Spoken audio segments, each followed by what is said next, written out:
Betapa nikmatnya dicemburu asmara,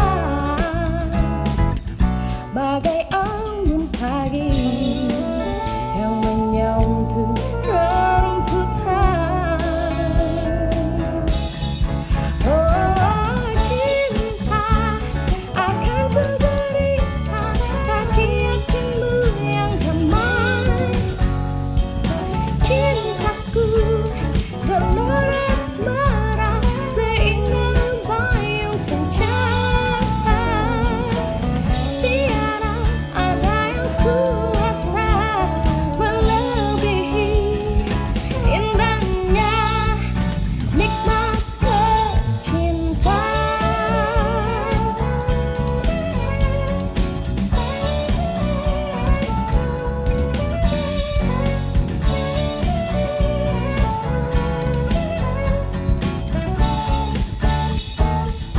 Kan ku jalin lagu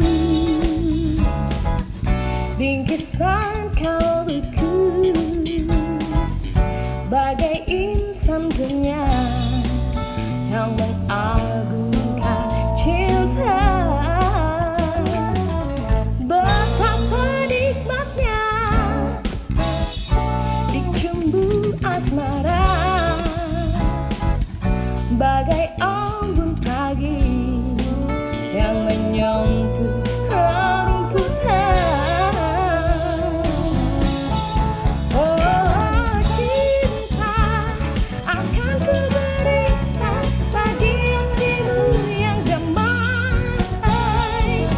Cintaku gelora asmara, seindah bayung senja.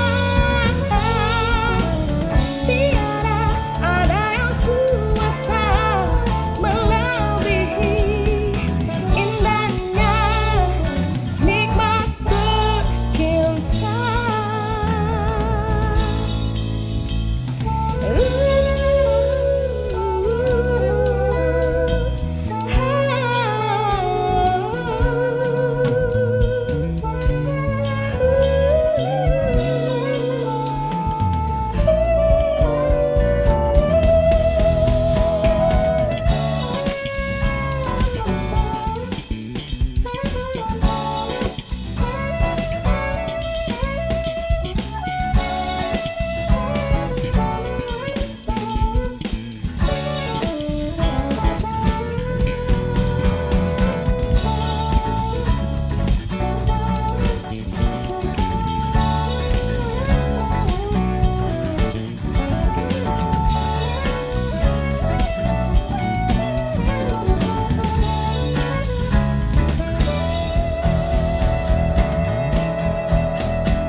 Cinta, akan ku berikan bagi hatimu yang damai.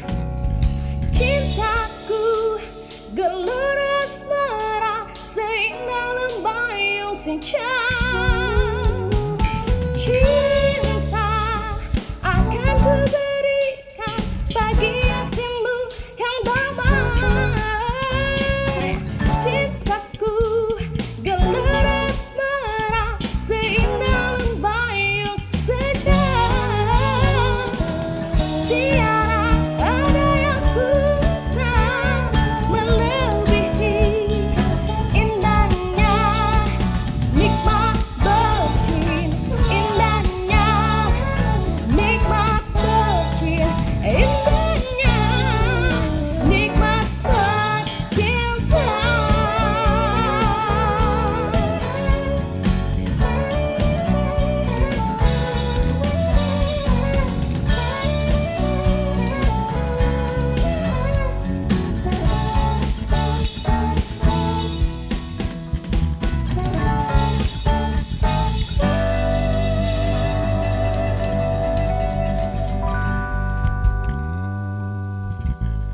Profesional muda BUMN bisa apa?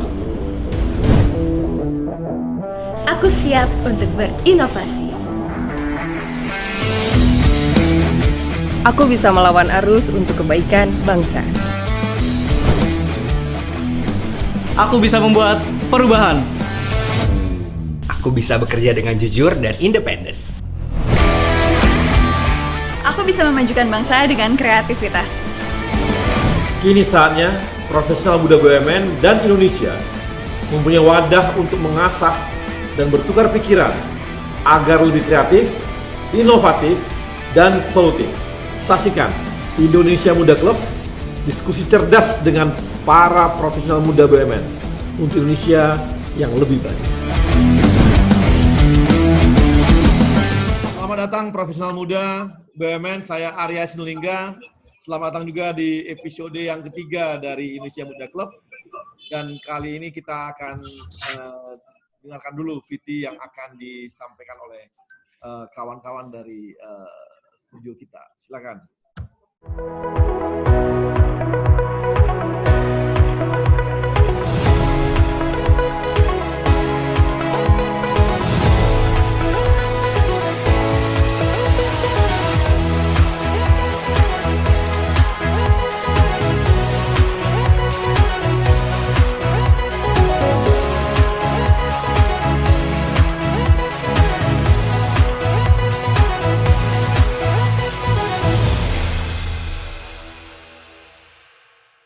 Indonesia Muda Club adalah ajang komunikasi solutif dari profesional muda di BUMN di Indonesia, dan sekarang juga kita kembangkan untuk mencari profesional muda yang ada di luar BUMN, dari teman-teman kita yang swasta, yang memang di corporate-corporate yang memang maju juga, yang banyak memberikan kontribusi untuk Indonesia dan dunia juga.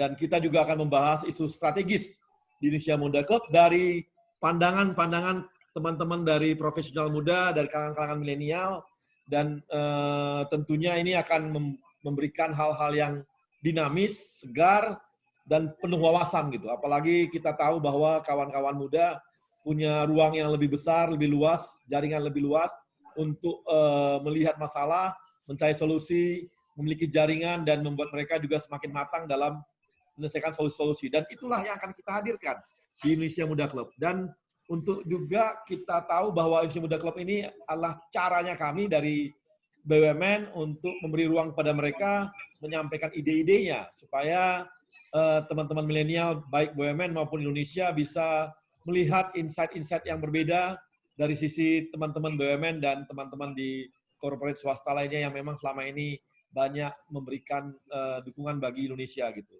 Dan untuk itu kita akan dengarkan lagi ini lucu-lucuan dari teman-teman di Indonesia Muda Club.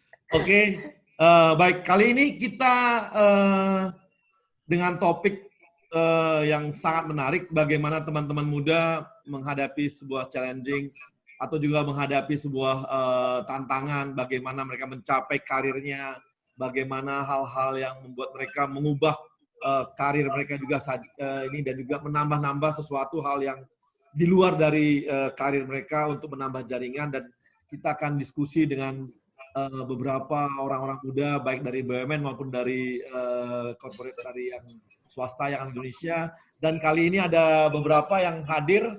Yang pertama ada Alamanda S. Santoso.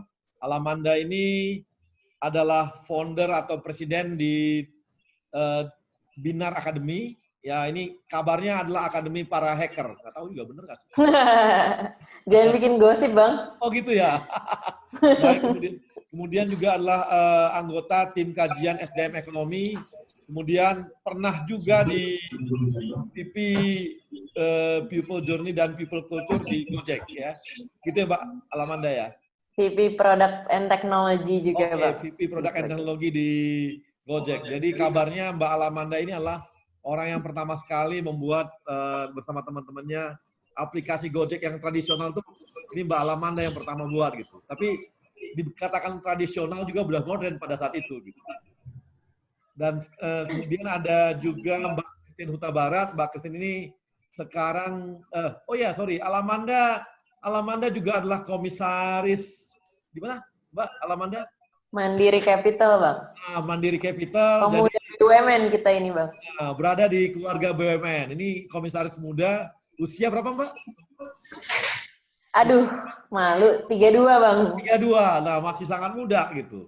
Masih sangat muda sama saya ya, beda-beda setahun lah. Iya. Pas. Nolnya digelindingin satu.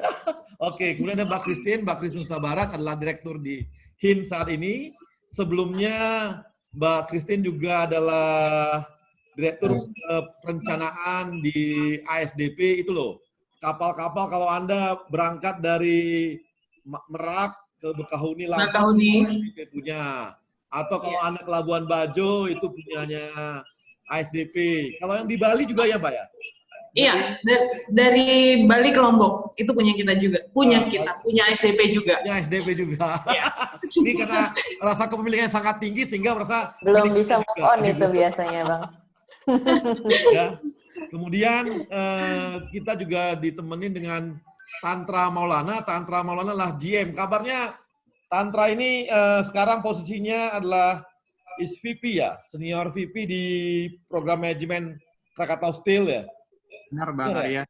Di bawah pengembangan usaha. Oh, pengembangan usaha. Ini Tantra ini kabarnya kalau Pak Silmi, Pak Dirutnya mau bikin apapun, biasanya Tantra yang nyiapin kabarnya.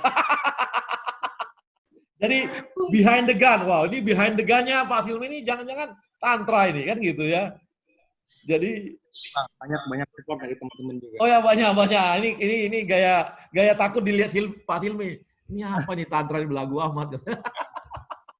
Oke, ini Tantra juga dia dulu di ITB dari sipil ya? Ya Bang, benar.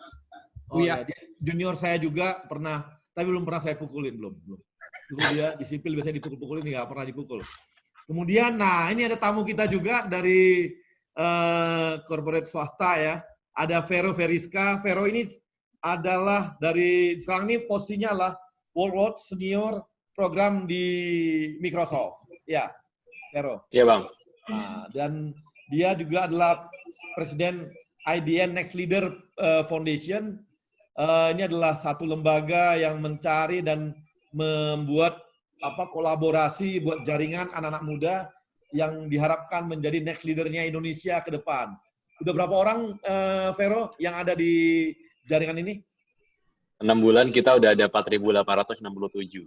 Bayangkan ada 4.800 anak muda yang dijadikan sebuah jaringan dan berjejaring dengan oleh teman-teman Vero. Dan kemudian Vero juga adalah rektor universitas di online. Apa namanya, Vero? Enggak, Bang. Di Jogja, Bang. Online. Jogja. Enggak, kita kampusnya ikut di Jogja. Ada, Bang, fisiknya, Bang. Cuma memang kita bakal fokus ke online, gitu. Untuk pengajarannya. Karena izinnya memang keluarnya itu bulan Maret. Jadi memang dari hari pertama memang takdirnya jadi normal university. Oke, makasih. Baik, untuk yang pertama mungkin saya pengen nih, teman-teman memaparkan nih apa sih hidupnya teman-teman, bisa cerita nggak? Apa sih yang teman-teman, sehingga teman-teman sekarang mendapatkan karir yang seperti ini gitu. Ini saya mau nanya sama Tantra dulu nih. Tantra bisa berikan satu gambaran sampai Tantra bisa menempati posisi di Krakatau Steel saat ini gitu. Ya, terima kasih Bang Arya. Assalamualaikum warahmatullahi wabarakatuh. Ya. Terima kasih kesempatannya, kehormatan bisa bergabung Bang Arya di sini. Kami dari Krakatau Steel. Biasanya yang itu adalah BUMN atau perusahaan besar, profitable atau prestige. Mudah-mudahan KS akan kembali seperti itu. Seperti yang selalu diyakinkan Pak Silmi, CEO kami, bahwa semua itu seperti roda. Nah, selamanya kita di bawah atau di atas, kita harus selalu siap dimanapun kita berada. Nah, jadi Bang Arya, pengalaman saya itu nggak lepas suatu tempat di mana kami bisa dan ekstraordinary. Beruntung kami masuk saat ini merasakan jatuh bangunnya KS yang membuat karakter kami lebih kuat. Jadi, seperti kita ketahui, 8 tahun terakhir KS sangat sulit, dan puncaknya di 2019, KS tidak mampu membayar. Lalu apa yang dilakukan? Didorong visi yang kuat dari Pak Silly dan jajaran direksi, kami melakukan transformasi yang terdiri dari 3 pilar, yaitu restrukturisasi keuangan, lalu bisnis turnaround, dan pemberdayaan organisasi. Dan hasilnya adalah perbaikan demi perbaikan. Kami mampu melakukan apa yang sebelumnya kami bayangkan tidak pernah kami bayangkan untuk kami capai. Salah satunya adalah pencapaian produksi di 2019 di tengah cost-cutting di segala lini. Alhamdulillah bisa merasakan sedikit pencapaian kinerja positif di kuartal pertama 2020 ini. Jadi kembali ke topik hari ini, KS bagi saya adalah sekolah, dan saya mengalami perjalanan belajar yang sangat berharga. Masuk di 2008 sebagai awalnya saya mengalami office benar-benar nggak seperti apa yang saya bayangkan, merasa undervalue dan banyak menemui ketidakidealan yang saya temukan. Tapi saya mencoba bertahan, dan ketika kita sudah memutuskan untuk bertahan, kita harus komit dan tidak boleh mengeluh. Nah, pada waktu itu saya bilang saya harus menemukan kesenangan nih. Perlahan saya menemukan ritme untuk bertahan. Saya banyak belajar dari interaksi dan mencoba membantu menyelesaikan masalah, dan itu menyenangkan. Sering dengan itu, saya juga diberikan kepercayaan. Ada beberapa kali perpindahan posisi dan unit. Dan sempat juga belajar di BNN, di bawah Pak Debu, waktu langsung Pak Fajar Hari Sampurno. Suatu pengalaman tak ternilai bisa interaksi langsung dengan teman-teman di Kementerian BUMN. Sampai akhirnya setelah 11 tahun dipercaya untuk membantu SVP Program Manajemen Office di Direktorat Pengembangan Usaha di bawah Bu Melati Sarnita. Nah, dari perjalanan saya di sekolah di KS sampai saat ini, saya mengamati banyak karakter orang dan hal-hal yang membuat kita survive. Yang harus kita lakukan adalah, pertama adalah mengetahui diri kita sendiri dan posisi kita. Apakah kita itu eksekutor, messenger, atau storyteller? Kalau kita didefine sebagai eksekutor, ya jadilah eksekutor yang baik. Begitu juga sebagai messenger. Kita harus menyampaikan pesan agar tujuan itu tercapai. Yang kedua adalah mengeksplor kesempatan. Tapi itu bukan menjadi seorang oportunis. Kita akan mendapatkan momen-momen di mana kita berpikir ini diambil atau enggak ya. Momen-momen ketika kita bisa curi-curi perhatian orang lain dan lain sebagainya. Manfaatkan kesempatan termasuk konsekuensinya, dan kita nggak boleh takut. Yang ketiga adalah mental dan sikap. Ini yang pertama. Itu sendirian. Kita harus bisa diterima semaksimal mungkin di lingkungan kerja. Pencapaian kita bukan pencapaian tapi itu pencapaian tim. Yang terakhir adalah nilai-nilai. Kita harus punya tujuan dan memiliki angkur. Angkur itu macam-macam, Bang Arya. Ini sumber energi yang buat kita tetap semangat menghadapi kendala mencapai tujuan. Angkur itu bisa pekerjaan itu sendiri dengan segala tantangannya, atau organisasi yang tumbuh, lingkungan yang nyaman, gaji yang memadai, keluarga, dan sebagainya. Lalu ada sifat-sifat baik yang secara teoritis bisa membuat hidup kita lebih mudah dalam perjalanan karir. Nah, di sini saya tidak memiliki semua, tapi berusaha mendapatkan sedikit hal-hal baik itu. Jadi saya pelajari di Krakatau Steel. Beberapa sifat penting diantaranya adalah adaptif, teamwork, dapat dipercaya, dan endurance yang harus terakhir. Yang terakhir adalah ikhlas dan tetap menginjak bumi. Nggak semua yang kita lakukan diterimai dan disukai orang. Dan tantangannya adalah bagaimana semua orang dapat bekerja sama dengan kita. Mungkin itu sedikit sharing dari saya, Bang Arya. Terima kasih, Bang. Oke, thank you Tantra. Terima kasih sharingnya. Ini sangat menarik ya. Bagaimana Tantra dari seorang civil engineering menjadi seorang ini ya, yang bisa pengembangan bisnis di Krakatau Steel, dan memang pengembangan dirinya sebagai eksekutor, sebagai pemberi pesan juga sangat kuat gitu ya. Kemudian juga masalah mental, attitude juga jadi satu hal yang sangat penting, dan tentunya punya value. Value ini yang saya lihat memang rata-rata kalau leader itu biasanya memang punya hal yang ini gitu. Dan Tantra sudah menjelaskan lengkap bagaimana karirnya sampai dia mencapai posisi yang saat. Nah, sekarang kita coba dengar dari ini nih, Mbak Christine. Ada Mbak Christine? Mbak Ya, Christine Bang. bisa cerita nih. Ya, silakan Mbak Christine bisa cerita. Iya, Bang. Assalamualaikum warahmatullahi wabarakatuh. Salam sejahtera bagi kita semua. Terima kasih banget, Bang Arya, udah diundang dalam acara yang paling hits di Kementerian BUMN, yaitu Indonesia Muda Club. gitu. Jadi menurut saya memang seorang pemimpin itu harus mempunyai nilai dasar dalam dia menjalankan perannya sebagai pemimpin. Saya backgroundnya juga dari bukan dari awalnya juga dari private gitu, terus terpanggil dan akhirnya sekitar tahun 2009 masuk ke BUMN dan sampai sekarang gitu. Jadi untuk saya secara pribadi saya selalu terinspirasi dengan kata-kata dari John Maxwell. Itu mengenai a leader is one who knows the way, goes the way, and shows the way gitu. Jadi leader itu harus bisa jadi ilham gitu. Jadi dia bisa membuat timnya itu bisa menjadi diri sendiri, tidak dipaksakan gitu. Justru dia membebaskan semua orang, dan ketika leadernya itu udah nggak ada, semuanya berjalan dengan sustain gitu. Jadi policy yang diambil jika itu baik, itu pengikut itu timnya itu sudah mampu untuk melaksanakan apa yang ditunjukkan oleh pimpinan sebelumnya gitu. Jadi semuanya tuh pengembangan yang dilakukan itu bisa secara berkesinambungan, itu terus bisa secara berkesinambungan berjalan gitu. Jadi dalam saya proses perjalanan karir saya sampai dengan sekarang itu memang saya selalu ada 3 acuan lah dalam menjalankan peran pemimpin itu.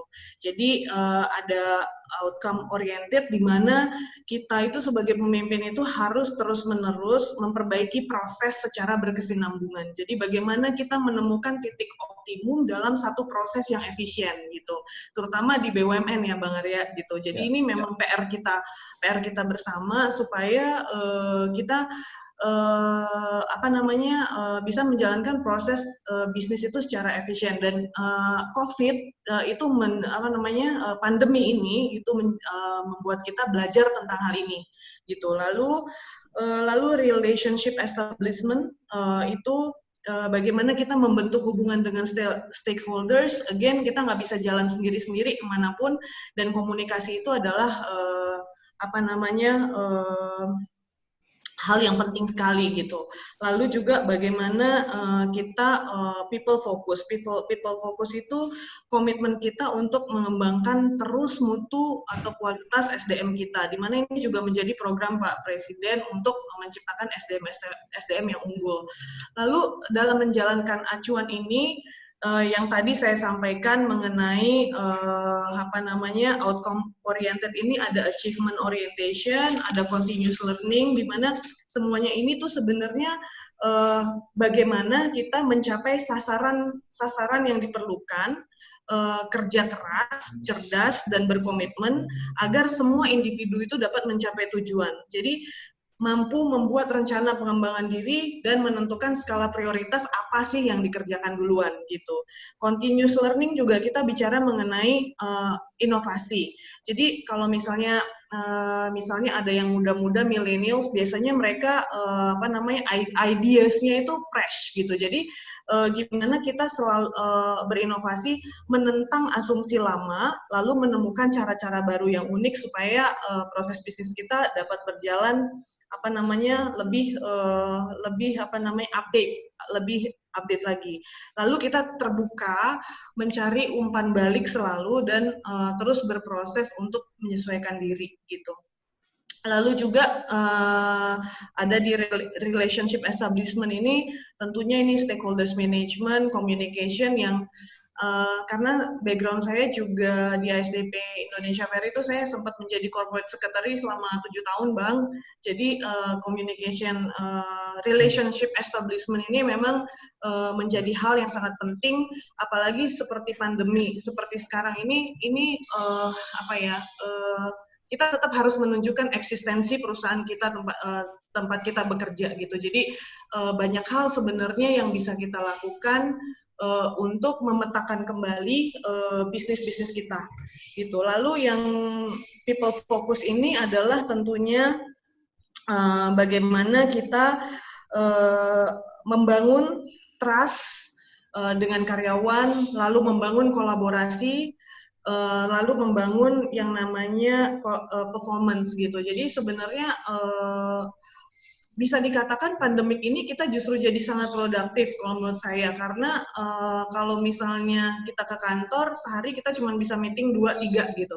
Dengan Vicon ini kita bisa like 8, 9, 10 gitu sehari. Jadi selalu ada hal positif dari kondisi yang terjadi, dan tergantung kita bisa ambil positifnya.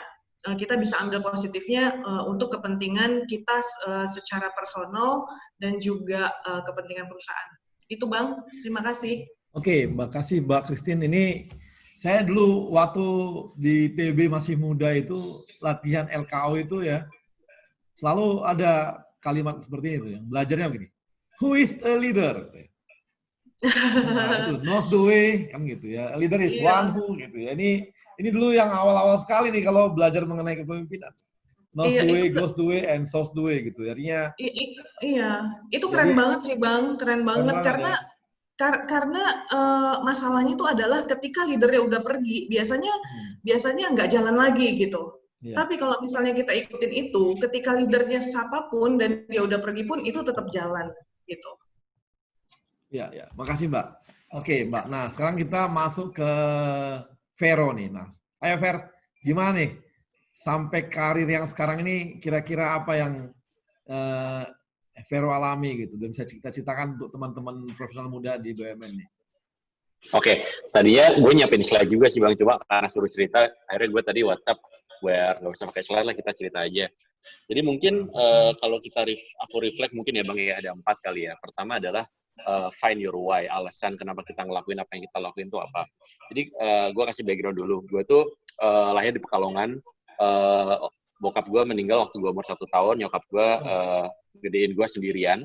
Dan kalau pagi dia kerja di pabrik, ya kan, di pabrik palekat, tenun, sarung itu.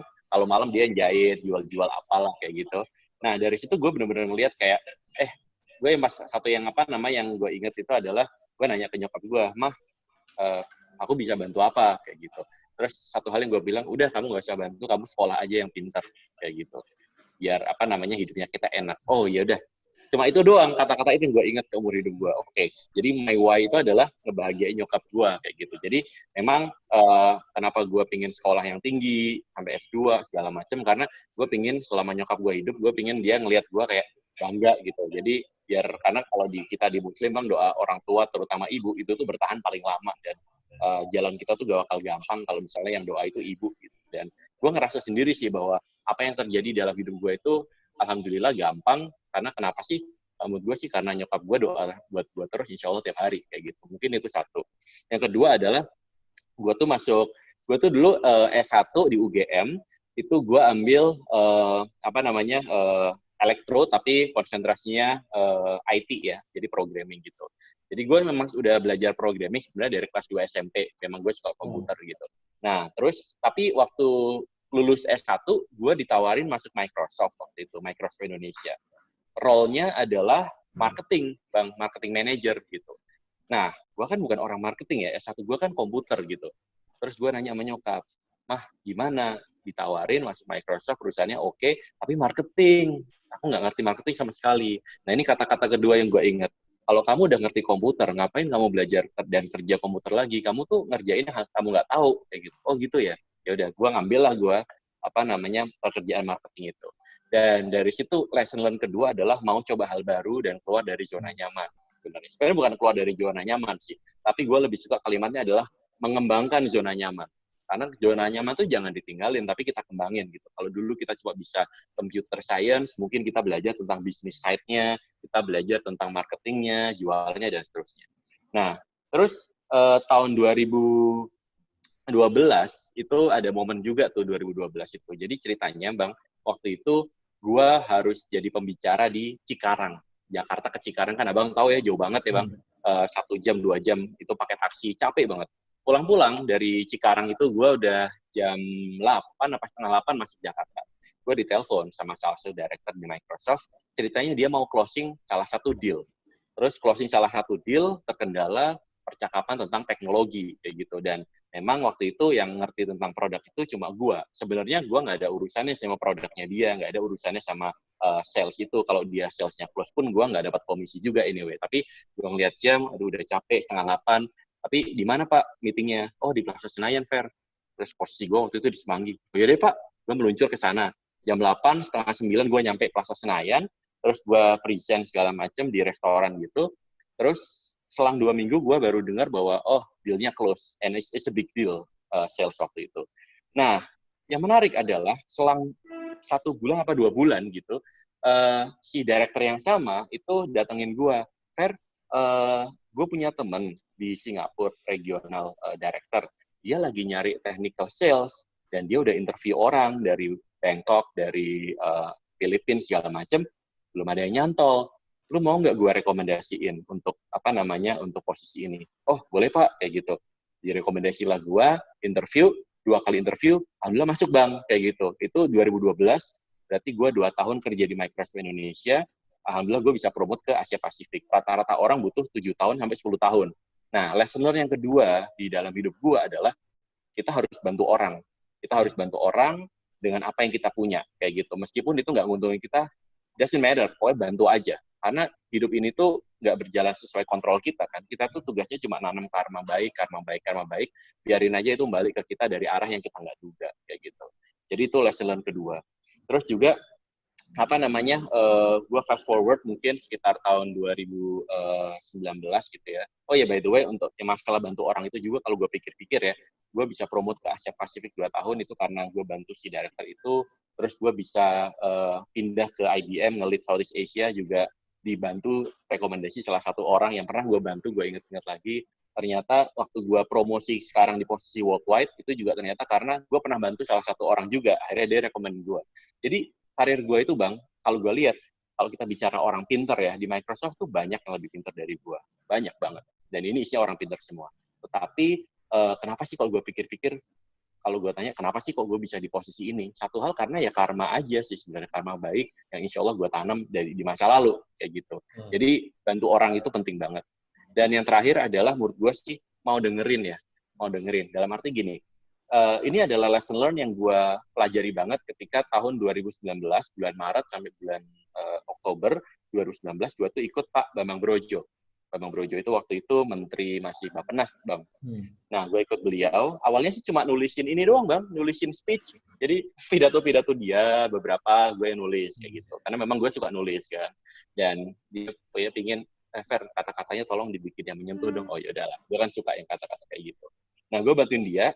Terus, dalam kesempatan itu, akhirnya gue harus sering ikut beliau gitu kan, kemana gue ikut dia kayak gitu.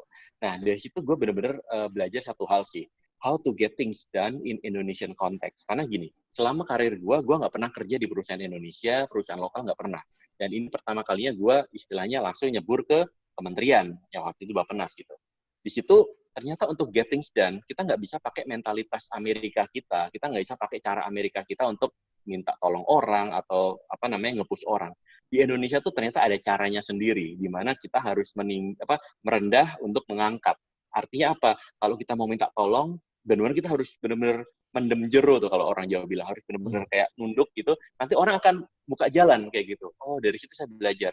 Dan yang lain adalah bahwa ada cara-cara how to do business in Indonesia yang banyak berbeda dengan how we do business in Western culture kayak gitu.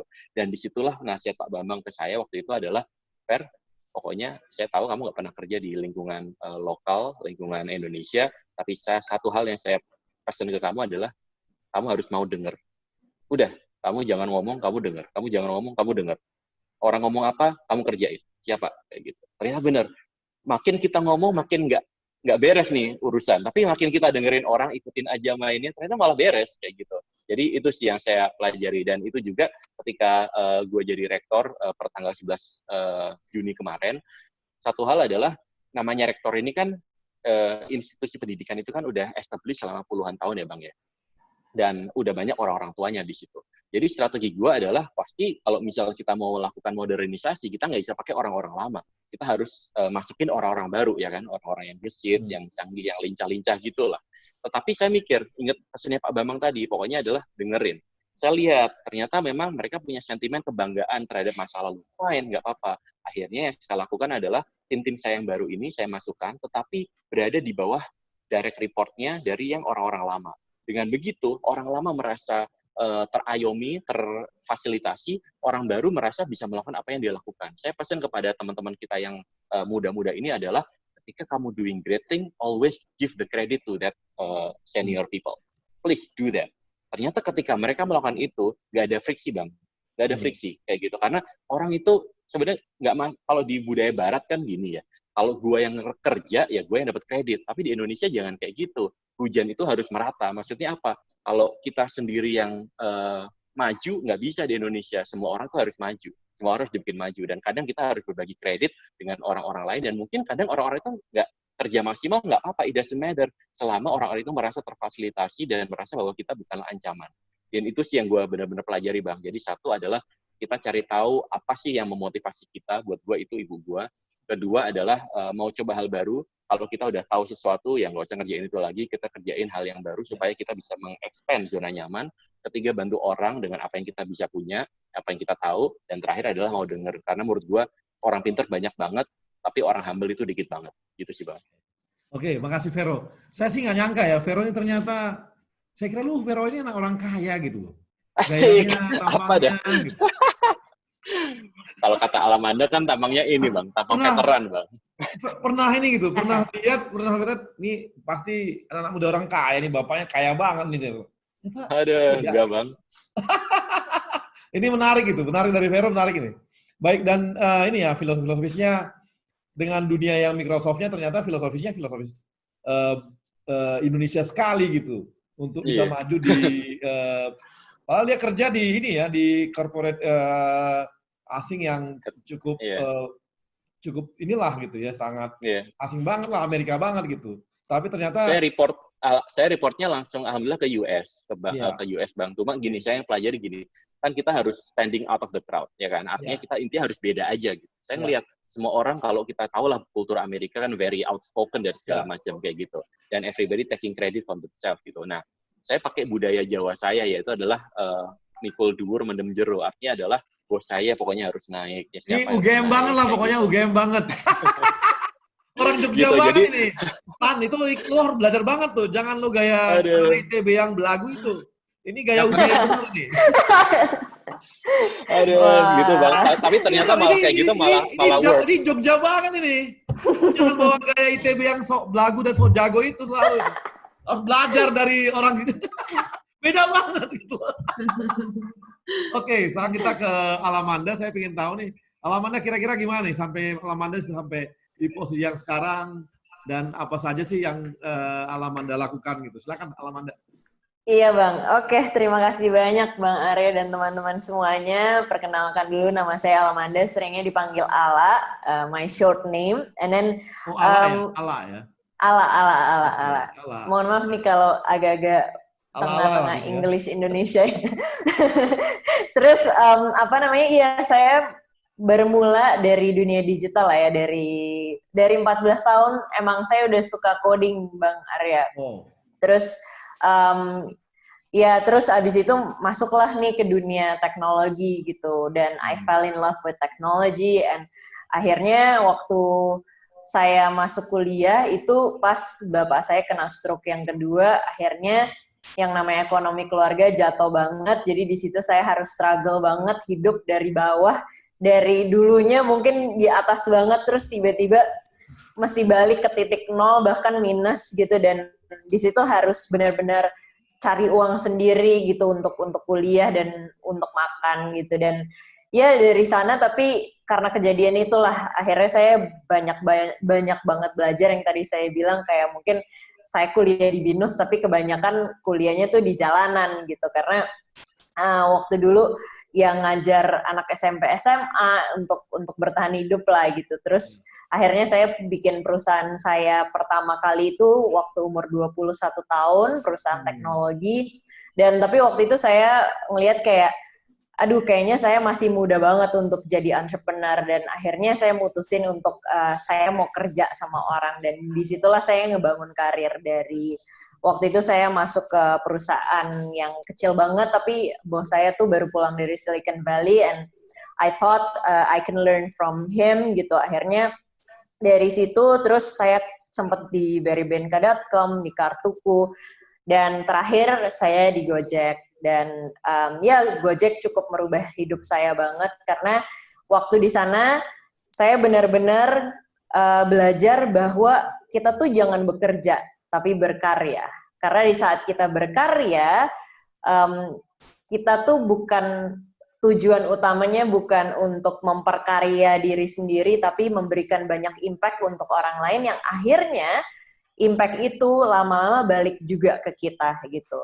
Nah itu yang saya pelajari banget, dan hasil dari saya berkarya di tempat orang, dan mungkin yang tadi Mas Vero juga bilang, saya juga cukup relate gitu. Yang ada di pikiran saya dari dulu tuh bukan nabung uang, tapi nabung experience.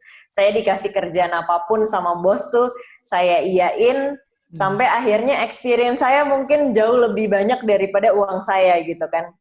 Dan tapi di saat-saat sekarang, experience itulah yang menjadikan uang yang banyak gitu. Jadi buat saya kayak bank yang paling kaya itu adalah otak kita dan hati kita.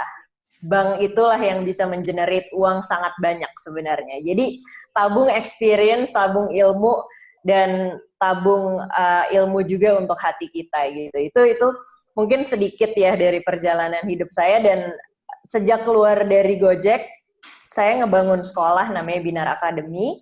Jadi ini adalah platform untuk teman-teman yang ingin masuk ke dunia digital. Dan sebagai educator, saya percaya bahwa responsibility kita bukan cuma untuk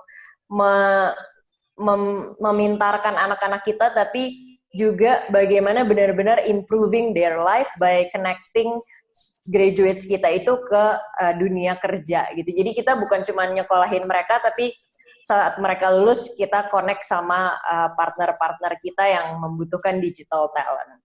Jadi bos itu tuh nggak jauh banget gitu untuk digapai. Jadi Allah harus sering gaul-gaul ke kementerian loh. Bosnya gitu ya. Bosnya kami itu orangnya sangat bonding sama kami. Ya? Nah itu dia, itu paling penting. Jadi bonding itu karena itu kan yang ngebangun ya. Karena kadang-kadang yang saya pelajari adalah sebagai leader ya, kadang-kadang seseorang itu tidak perform bukan cuman karena dia nggak bisa, tapi mungkin di rumahnya lagi ada masalah. Jadi saya dulu setiap hari Rabu kita punya namanya Umi Session, dulu saya dipanggilnya Umi di Gojek. Itu ceritanya benar-benar ngobrol tentang pacarnya mereka, percintaan, atau orang tua gitu, supaya kita saling tahu gitu kan, kayak oh teman kita tuh lagi ada masalah apa. Nah ini bonding ini yang kebanyakannya soalnya serius-serius terus gitu Bang Arya gitu. Terima kasih. Ala ini saya nggak nyangka, Ala juga preman sejak usia 14 tahun. Preman jalan sejak 14 tahun. Oke, kawan-kawan, sementara ini kita break dulu kan. Kita akan kembali lagi setelah iklan-iklan berikut nih. Karena banyak iklan banget di Indonesia Muda Channel ini. Punya lahan kosong tapi belum dimanfaatkan? Ada sobat yang siap membantu. Menyediakan beragam pilihan dari berbagai arsitek kenamaan. Dikerjakan oleh kontraktor terpercaya tanpa risau diperdaya. Sobat yang mengawasi dan memastikan proses pekerjaan terkendali dan aman. Lalu mengisi rumah sesuai keinginan. Membangun rumah yang indah kini menjadi lebih mudah. Dan memiliki rumah ramah lingkungan kini tak hanya jadi angan. Bangun rumah lebih baik dengan Sobat Bangun.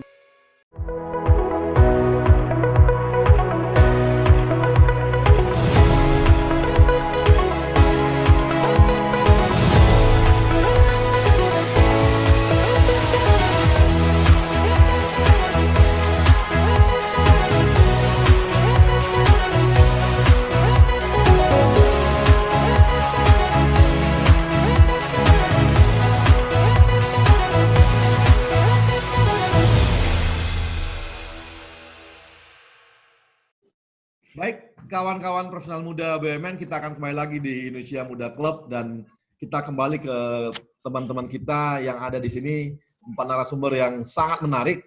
Kita bisa belajar dari hidup mereka dan bagaimana mereka menghadapi dan juga membangun karirnya. Dan kita mau nanya lebih jauh nih kepada teman-teman. Saya mau langsung aja ke Bang Vero dulu nih. Bang Vero ini, apakah Bang Vero sudah merasa bahwa karir yang sekarang ini adalah karirnya Bang Vero? Ini adalah tracknya Bang Vero dalam hidup abang ke depan gitu. Bagaimana? Jangan abang ya, mas. Orang Jawa. Mas dong. Ya Bang, menurut saya udah Bang, karena gini, menurut saya definisi karir itu adalah ketika kita berada di tengah-tengah 3 lingkaran. Bayangin ya, lingkaran yang pertama ini adalah apa yang kita suka. Gue tuh sukanya apa sih? Gue tuh sukanya adalah segala sesuatu yang terkait sama teknologi, tapi akhirnya gue menemukan bahwa bukan masalah teknologinya Bang, tapi masalah impact dari teknologi itu buat orang banyak itu apa, perubahan apa yang bisa kita bikin, kemudahan apa yang bisa kita buat, kayak gitu. Jadi gue merasa bahwa gue udah nemuin apa yang gue suka. Terus yang kedua adalah apa yang gue bisa. Dan alhamdulillah yang gue bisa, kalau gue ngelihat dari diri gue sendiri adalah skill satu adalah mungkin gue creative thinking mungkin ya. Jadi abang tahu lah ya, suka banyak ide-ide gila bang, kita bisa gini bang, kita bisa gitu bang. Banyak ide gitu, banyak ide, tapi juga idenya itu bukan asal dari dari kreativitas yang random, tapi ada satu proses berpikir logis, ada reasoning dan ada proses berpikir terstruktur yang melit sampai kita punya ide itu. Jadi gue suka mikir, gue suka memecahkan masalah, dan gue memang suka untuk doing something yang solving a problem. Problemnya apa tergantung. Kalau kita di marketing berarti problemnya adalah market share, kalau kita di sales berarti jualan, kalau kita di consultant berarti problemnya dari klien, apapun itu. Itu yang kedua. Dan yang ketiga adalah apa yang dunia ini butuhkan. Dan alhamdulillah dari apa yang gue suka, apa yang gue bisa, ternyata momennya pas nih sekarang dengan era 4.0, society 5.0 atau whatever people want to call it gitu ya.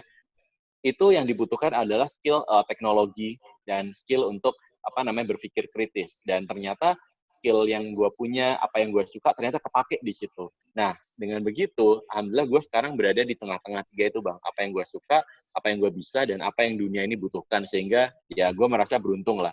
Nah, tinggal berikutnya adalah karir itu menurut gue adalah ketika kita berada di tengah-tengah tiga itu. Nah, tinggal apa yang kita lakukan, itu bisa macam-macam gitu ya. Saat ini sih gue bisa bilang bahwa gue punya dua peran gitu. Kalau malam, kerja gue di Microsoft. Kenapa malam? Karena gue harus ngikutin jam di US. Jadi biasanya bang, gue kerja itu mulai jam 8 malam sampai jam 1, jam 2 gitu ya. Habis itu gue tidur, jam 6, jam 7, conference call lagi sampai jam 8, setengah 9, kayak gitu. Jadi polanya gitu terus. Nah, terus jam setengah 9, mandi, nganter anak sekolah, zaman dulu gitu ya, waktu nggak COVID. Tapi sekarang, setelah jam 9, jam 10, gue ada peran lain, yaitu adalah rektor, kayak gitu. Nah, yang menarik adalah kenapa sih gue ngambil, iseng banget sih ngambil kerjaan rektor begini gitu ya. Satu hal bang, yang ngegerakin gue adalah kampus yang gue pimpin pertama. Satu, mahasiswanya bang, itu profilnya kebanyakan orang tuanya itu pekerjaannya itu petani bang, labor, nelayan gitu kan, pengusaha kecil, mikro, household income-nya itu 2 juta ke bawah bang. Abang bisa bayangin lah orang dengan 2 juta ke bawah itu ekonominya seperti apa. Gue kayak ngelihat diri gue sendiri gitu, kayak ini kan Vero zaman dulu kayak begini gitu. Nah, kenapa gue pengen jadi rektor? Gue pengen nolong orang-orang itu gitu. Nah, nolongnya gimana pertanyaannya gitu kan? Karena skill gue di teknologi, I think technology is going to shape pendidikan di Indonesia. Nah, Dim juga kan punya visi ke situ gitu kan. Dan saya satu hal yang gue tekanin ke tim gue, ke para wakil rektor, pembantu rektor, dan para kaprodi adalah jangan pernah berpikir bahwa kita ini universitas. Kita bukan universitas. Yes, di atas kertas kita universitas. But berpikirlah bahwa kita ini startup teknologi yang punya lisensi universitas. Itu yang gue tanemin. Karena kenapa? Ketika cara pikirnya adalah startup teknologi, kayak misalnya Alamanda dulu di Gojek segala macam, cara kerja kita beda bang. Jadi satu hal, gue nggak mau skripsi itu dicetak, gue nggak mau dosen itu coret-coret skripsi orang, gue mau pakainya commenting di Word atau di Google Form, Google Sheet, whatever itu. Terus habis itu gue nggak mau ada tanda tangan basah, gue mau semuanya pakai digital, gue mau pembelajaran juga pakai content, learning, e-learning, dan segala macam. Gue mau kelasnya itu nggak kelas fisik, tapi kelas online, daring, dan segala macam. Dan itu yang gue tekanin. Pak, tapi kan koneksi, segala macam. Oke, there is a problem, means that there is a solution. Yuk kita cari solusinya baru. Gitu. Jadi menurut gue saat ini sih alhamdulillah udah di karir itu bang. Tapi implementasinya adalah di Microsoft untuk hobi gue di teknologi, tapi di kampus ini sebagai rektor untuk istilahnya ngebantuin orang-orang yang seperti gue zaman dulu itu. Gitu. Nah, kapan tuh waktunya? Kapan timingnya ketika Vero melihat bahwa memang ini karir gue gitu loh. Kapan, Bre? That's Artinya a good bukan question waktu sih. ya. Bukan waktu, tapi adalah ketika tahu bahwa ini memang saatnya, ini adalah karir gua gitu. Aku nggak bisa, gue nggak bisa mention satu waktu yang pasti kayak tiba-tiba, tanggal ini atau tahun ini gue merasa ada momen gitu. Enggak, tapi ini kayak perjalanan sih Bang. Kayak dulu gue jujur masih nyari-nyari gitu ya, waktu awal-awal kerja di Microsoft, gue masih nyari-nyari, gue ini apa sih karirnya, apakah gue ini marketer atau apa. Ternyata setelah marketing gue pindah ke sales. Oke, gue juga ternyata suka sales. Terus habis itu gue jadi consultant. Oke, menarik juga. Nah, akhirnya gue reflect kan, gue ini posisinya beda-beda. Harusnya kan kalau kita bicara karir, namanya marketing manager, habis itu marketing director, CMO, dan seterusnya, gitu kan, VP marketing, dan seterusnya. Tapi enggak, gue pindah-pindah. Artinya, memang karir buat gue itu adalah mengexpand zona nyaman, kayak gitu. Dan akhirnya mungkin gue menemukan ini, mungkin baru-baru aja sih Bang, kayak kesimpulan itu, bahwa it's okay untuk pindah-pindah posisi, pindah-pindah role, pindah-pindah peran, tapi yang penting selama gue berada di tengah-tengah 3 lingkaran itu, I'm fine with that.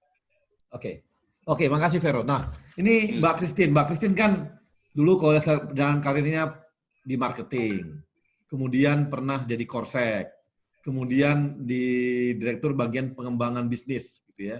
Saat ini juga begitu. Nah ini, apakah memang kan ini marketing Korsek ini, nah ini gimana nih, Mbak Christine? Apakah atau memang Arya akan pindah lagi jalurnya nih? Jadi direktur apa gitu enggak?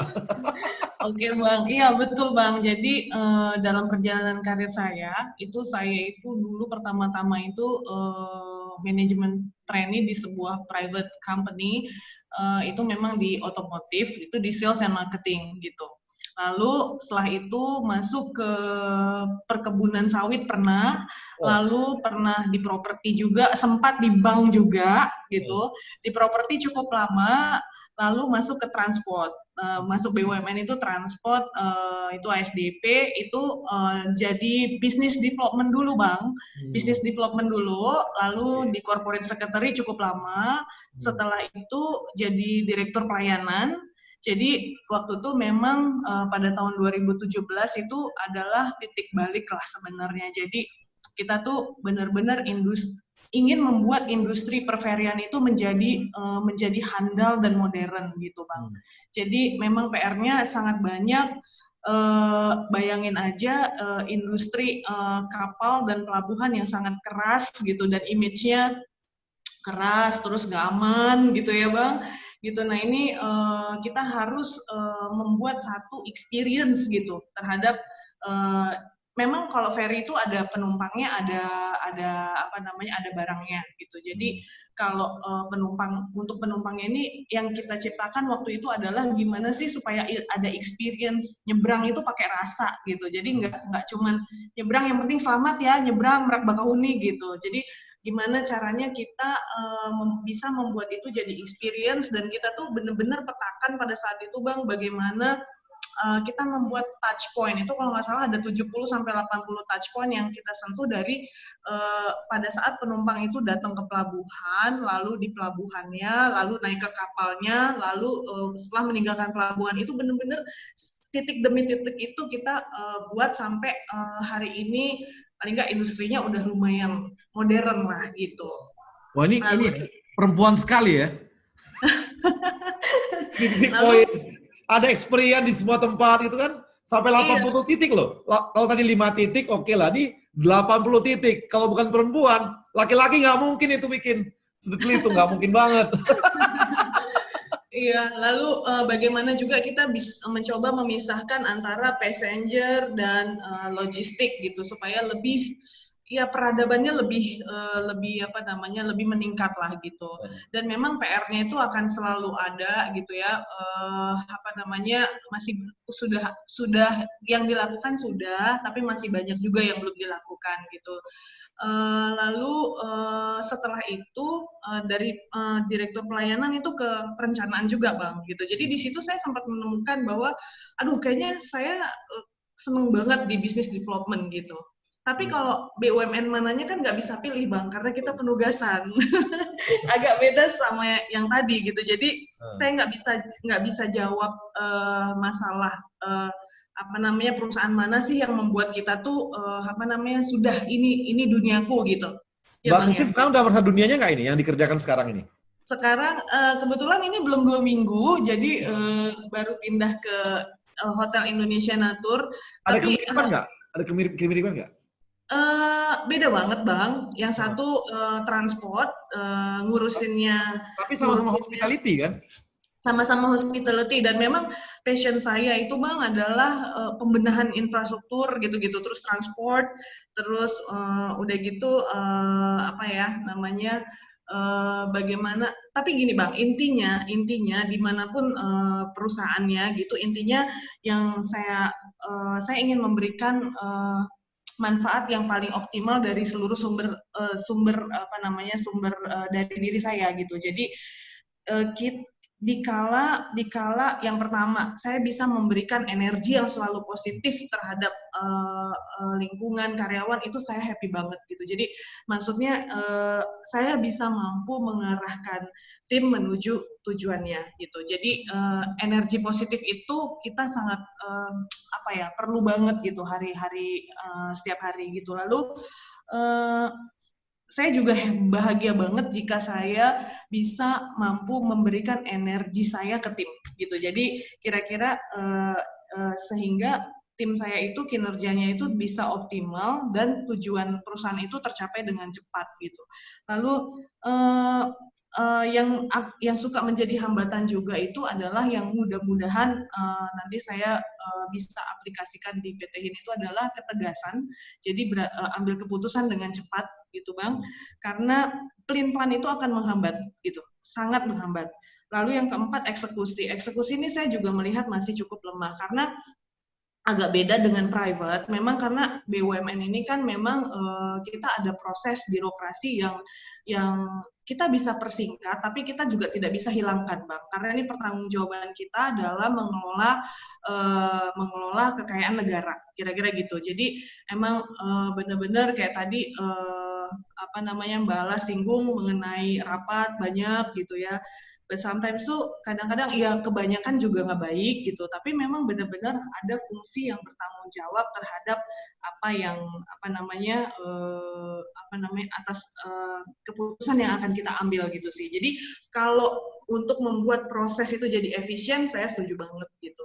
Lalu yang ketiga itu jadi tadi eksekusi itu adalah contoh terbaik gitu. Jadi kita mau ambil keputusan dan tim melihat bahwa kita mau ambil keputusan.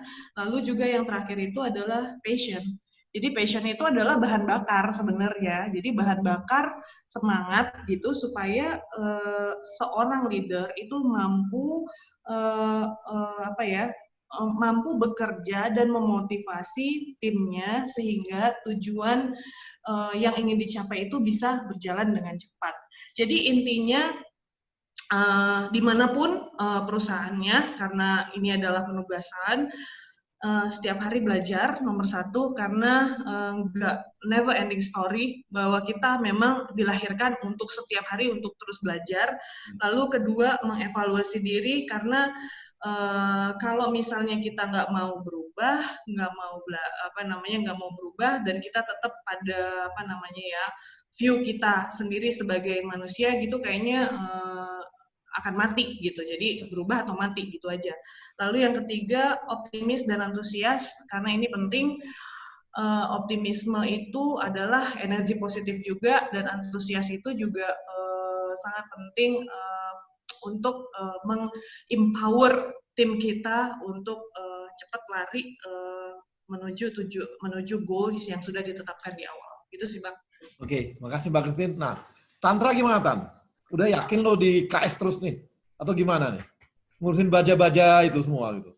Jadi gini Bang, emang awalnya tuh susah banget ya masuk KS sebenarnya teknik sipil ya. Jadi masa-masa galau saya tuh ya 2-3 tahun pertama lah.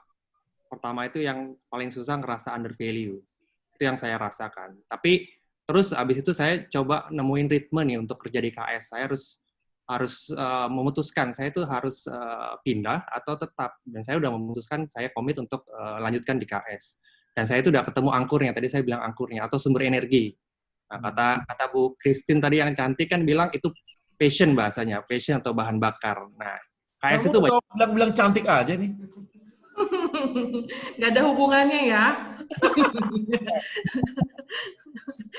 Ngajarin kan orang sipil kan harus pandai merayu, Bang. Jadi ya KS itu banyak masalah, Bang, dan saya tuh orangnya penasaran, pengen rasanya itu bantuin semua orang, dan itu endorfin tersendiri. Nah, lalu turning point saya itu ketika saya memutuskan untuk ngambil sekolah lagi. Saya udah mutusin saya di KS, tapi saya juga mau improve diri saya sendiri. Nah, itu saya sekolah lagi. Pilihannya adalah mau sipil lagi atau coba yang baru. Tapi Bang Vero bilang coba extend dari zona nyaman. Nah, itu benar banget. Saya coba hal-hal baru dari apa yang saya lakukan sebelumnya sebagai teknik sipil. Nah, setelah itu memang saya diadopsi itu. Habis sekolah saya diadopsi oleh rekan kerja untuk pindah unit kerja dari yang tadinya eksekutor, yang tadinya mendesain, melakukan perawatan, menjadi seorang messenger dan storyteller. Karena saya pindah ke bagian pengembangan usaha. Dan di situ saya mulai terlibat di proyek-proyek strategis dan banyak berinteraksi dengan banyak orang. Setiap dikasih tugas kecil ataupun besar, saya coba kerjain. Senang itu kalau bisa mengerjakan dan bantuin masalah gitu. Dan saya saat ini sangat terlibat dekat dan bekerja dengan orang-orang yang cerdas, terutama di transformasi Krakatau Steel. Saya banyak belajar dari konsultan. Konsultan IKS saat ini banyak banget, Bang. Mungkin Bang Arya juga tahu. Banyak yang ingin bantuin KS. Hampir semua konsultan top tier itu ada di KS saat ini. Oh, jangan-jangan ini sebagai apa bahan percobaan. Bener, Bang. Semua ini, kalau tantangan tersendiri gitu ya. Iya. Ini persoalannya berat banget. Bisa jadi tesis, bisa jadi apa? Jadi nih KSD. Nah, dari situ saya belajar gimana cara mereka evaluasi, kumpulin data.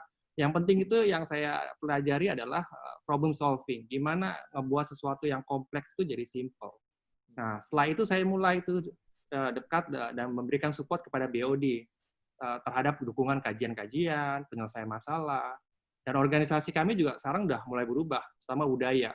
Orang-orang seperti saya itu mulai diberi kepercayaan. Kita coba cara-cara baru di KS. Dan juga sekarang tuh di KS itu ada istilah namanya tim ayam, Bang. Tim ayam itu motonya bener biasa, salah dimarahin. Nah harus 24 jam. Banyak sekali di pengalaman terlibat. Kan udah biasa, jadi kuya kan biasa digituin.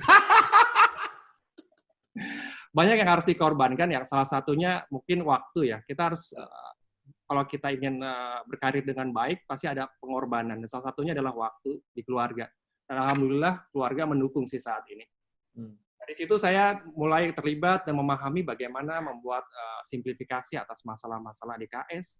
Dan kami di saat ini sangat ingin merubah pandangan orang. Makanya saya tuh senang banget di KS saat ini ya. Kita di track yang tepat menurut saya. Dan happy banget kalau misalkan apa yang saya bantu, support-support kajian, besoknya itu muncul di media, Bang. Wah, ini yang tadi malam saya kerjain, muncul di media. Nah, yang apes itu kalau salah input atau typo, udah deh habis dimarahin. Direktur saya itu high demanding banget, tapi ya bantuin. Sekarang tuh asik banget, semua direksi KS sekarang asik banget. Nggak cuma perintah, mereka tuh terjun nemenin anak-anak buahnya nih, ayam-ayam ini sampai malam, sampai jam 12 malam ditemenin. Udah belum? Ditemenin. Udah belum? Walaupun nanya doang ya, tapi ditemenin. Udah belum? Belum.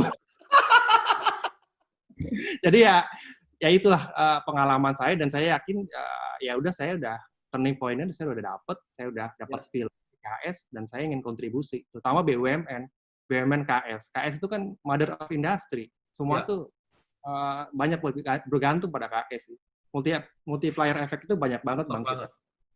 Itu sih, Bang, dari saya sih singkat. Oke, makasih. Sekarang kita ke Alamanda nih. Nah, karena saya khawatir nih, karena Alamanda katanya kan tadi apa Alamanda? Itu apa tuh, Bang? Habis itu bubar. Kabur. Apa, Bang? Kabur. Apakah Enggak. Bercanda. Enggak. Saya mau nanya. Ini karirnya Ala itu di mana posisi yang mengatakan bahwa ini track saya ini gitu. Ini track. Oke. Di karir. Sedikit ya, yang pertama, gue tuh nggak pernah nyari passion, Bang. Karena buat gue nyari passion itu wasting my time gitu. Dan dulu waktu gue nggak punya duit sama sekali, iya kan? Iya kan, itu kayak sebuah slogan yang membohongi manusia tuh kayaknya tuh.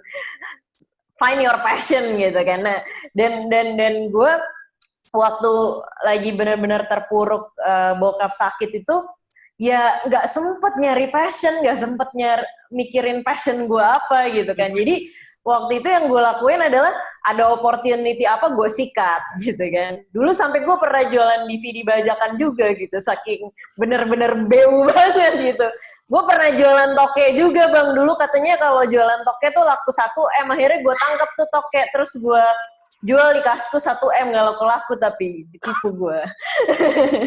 Jadi itu yang pertama, karena jadi ada opportunity apa, gue coba ambil, gue coba belajar dari situ, jadi apapun itu gitu kan. Dan buat gue kayak kalau kita kebanyakan mikir gitu ya, kadang orang tuh mau action sesuatu, mau keluar dari suatu tempat untuk mencoba hal yang baru tuh kebanyakan mikir.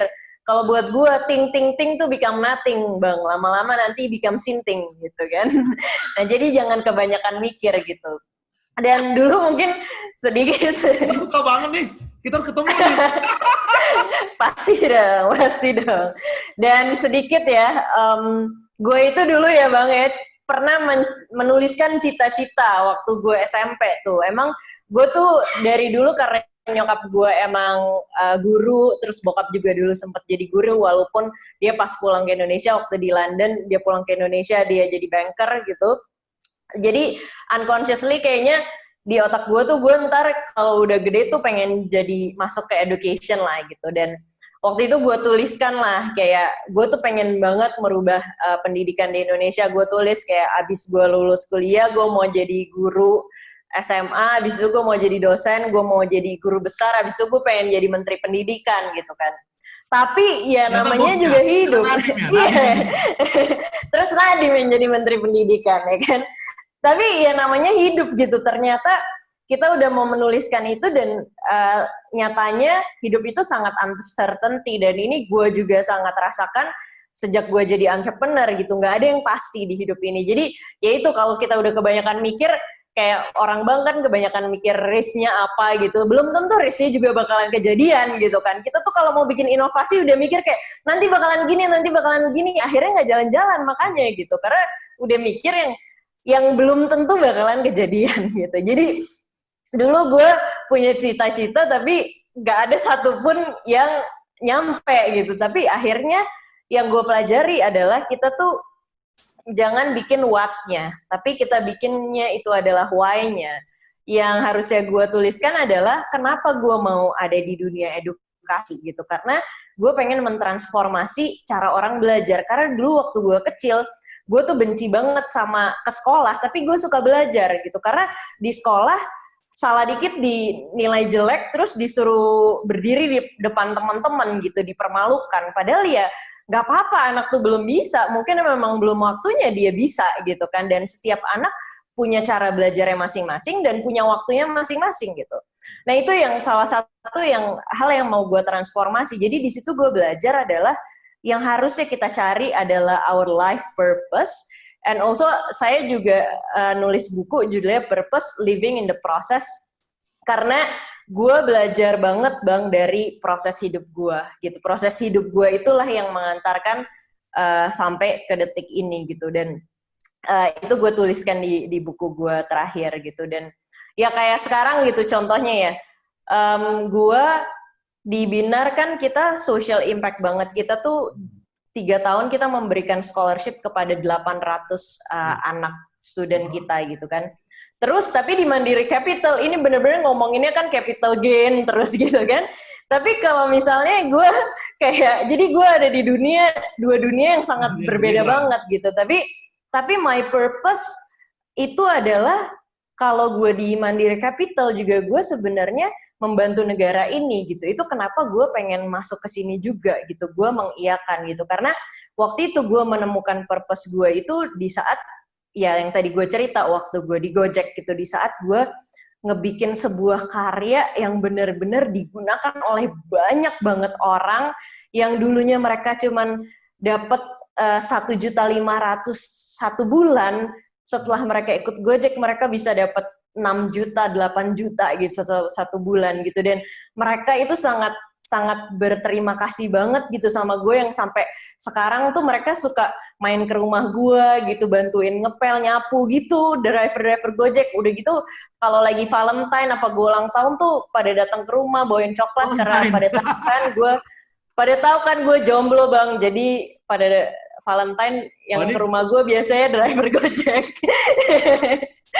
Gitu. Jadi ya apa sih highlightnya adalah knowing your life purpose is the most important thing. Dan bukan cuman kayak kita harus ada di company yang benar-benar kayak di Gojek yang ngasih social impact-nya tuh kelihatan banget, tapi kita bisa benar-benar mengartikan purpose itu kalau kita mau lihat gitu. Kayak yang tadi gue bilang, walaupun di Mandiri Capital kita ngomongin capital gain, tapi kita ini juga lagi membantu negara gitu untuk terus menjadi lebih baik. Dan sebagai gua juga, sebagai diri sendiri juga terus menabung experience buat diri gua gitu. Jadi berikan impact ke orang lain dan juga impact ke diri sendiri, bukan cuman yang dilihat hanya materi aja. Karena kalau kita setiap hari cuman mikir, aduh gua harus hit KPI buat supaya gua dapat bonusnya buat apa? Buat ngebayar utang ke istri gua, utang liburan gitu kan.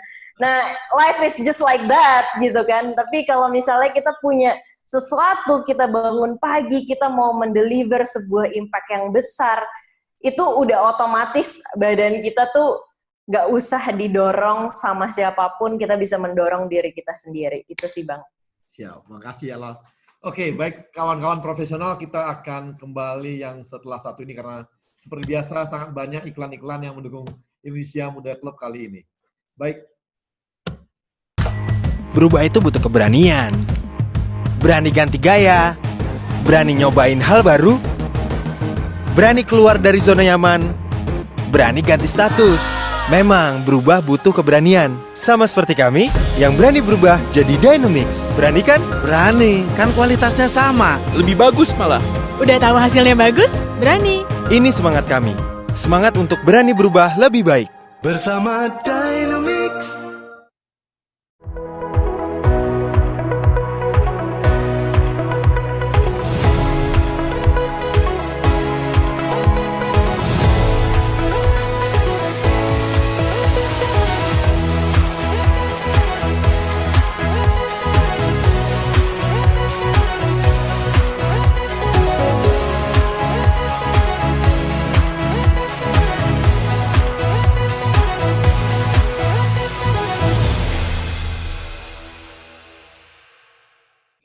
Kawan-kawan personal muda BUMN, kita kembali lagi di Indonesia Muda Club dan kita kembali kepada 4 narasumber kita. Tapi sekarang kita akan coba dengarkan ada pertanyaan-pertanyaan dari teman-teman kita. Yang pertama adalah Fajar. Fajar ini masih mahasiswa. Fajar adalah presiden mahasiswanya Universitas Indonesia dan kita sangat senang ya karena memang teman-teman dari mahasiswa juga punya satu link dengan teman-teman dari Indonesia Muda Club sehingga bisa memberikan kontribusi juga, dan kita juga berharap nanti Indonesia Muda Club ini bisa berkontribusi juga terhadap kawan-kawan mahasiswa di seluruh Indonesia. Nah, silakan Fajar kalau ada yang bertanya kepada yang mana gitu. Silakan aja. Oke, selamat sore Abang Mbak sekalian ya. Manggilnya Abang Mbak aja nggak apa-apa ya. Silakan aja. Ya, sebenarnya perkenalkan, nama saya Fajar Adi Nugroho, mahasiswa Fakultas Hukum UI, angkatan 2016, tahun terakhir harusnya. Dan tadi udah disebut kalau saya merupakan Ketua BEM UI 2020.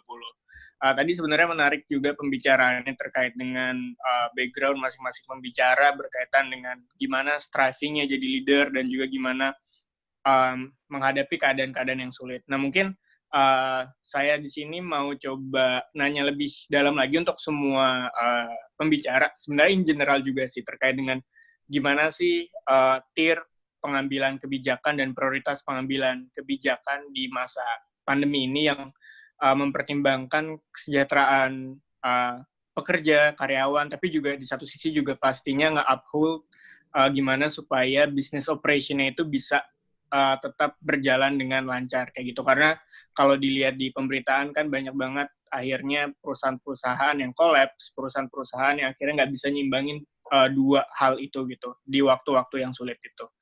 Itu aja paling pertanyaannya dari saya yang mungkin ditujuin ke semua pembicara biar dapat insight-nya juga lebih banyak terkait dengan itu. Terima kasih.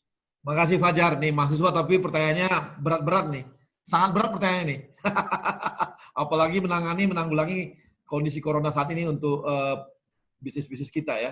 Kemudian saya lanjutkan ke Vaticano. Vaticano ini adalah karyawan BUMN kita dari PGN, milenial kita. Silakan Vaticano. Oke, terima kasih Bang Arya. Pertanyaan ditujukan ke Mbak Ala ya, atau Ala deh, biar lebih kesannya milenial. Siap bro. Oke, Ala, ini terkait dengan quote yang tadi itu menarik, terkait opportunity. Nah, sebenarnya di Indonesia itu banyak opportunity yang seharusnya bisa diambil sama BUMN. Nah, tapi kita ketahui bersama, opportunity itu kadang terlewatkan dan bahkan diambil oleh sektor private. Karena ya kita ketahui bersama, proses untuk menetapkan suatu investasi di BUMN itu kan luar biasa panjangnya, luar biasa lamanya. Nah, menurut Ala, ini mungkin juga karena disebabkan bahwa investasi yang dikeluarkan oleh manajemen BUMN itu benar-benar investasi yang bisa mendatangkan revenue atau keuntungan yang jelas gitu. Karena ujung-ujungnya kalau memang itu investasinya merugikan, berarti kan uang negara itu ada potensi kehilangan uang negara, ujung-ujungnya bisa diperiksa gitu loh Ala. Nah, Ala ini kan dari dulunya sektor private Gojek, kemudian sekarang di Mandiri Capital ya Ala ya. Kira-kira bagaimana sih tipsnya atau mungkin sharingnya dari Ala untuk bisa mengkombinasikan agar investasi yang sebenarnya sudah ada di depan mata, opportunity-nya itu bisa diambil oleh BUMN. Itu aja Ala. Terima kasih. Terima kasih. Terima kasih Vaticano. Sekarang kita, nah ini dari jauh nih, dari Auckland, ada Agus Setiawan. Ini adalah milenial kita dari PLN. Silakan, Agus. Oke, makasih Bang Arya. Assalamualaikum warahmatullahi wabarakatuh. Selamat sore semuanya, waktu Indonesia. Perkenalkan saya Agus Setiawan dari PLN. Saat ini melanjutkan pendidikan master di University of Auckland. Sebenarnya pertanyaannya gampang aja. Untuk semua, in general untuk semua, gimana sih tips-tips atau kiat-kiat melahirkan jiwa kepemimpinan kepada para pegawai milenial gitu? Karena segmentasi Indonesia Muda Club kan kebanyakan untuk para milenial gitu. Nah, kebanyakan milenial ini pemikirannya out of the box itu, kayak Mbak Ala gitu. Ini Ala benar-benar idola ini di sini. Iya.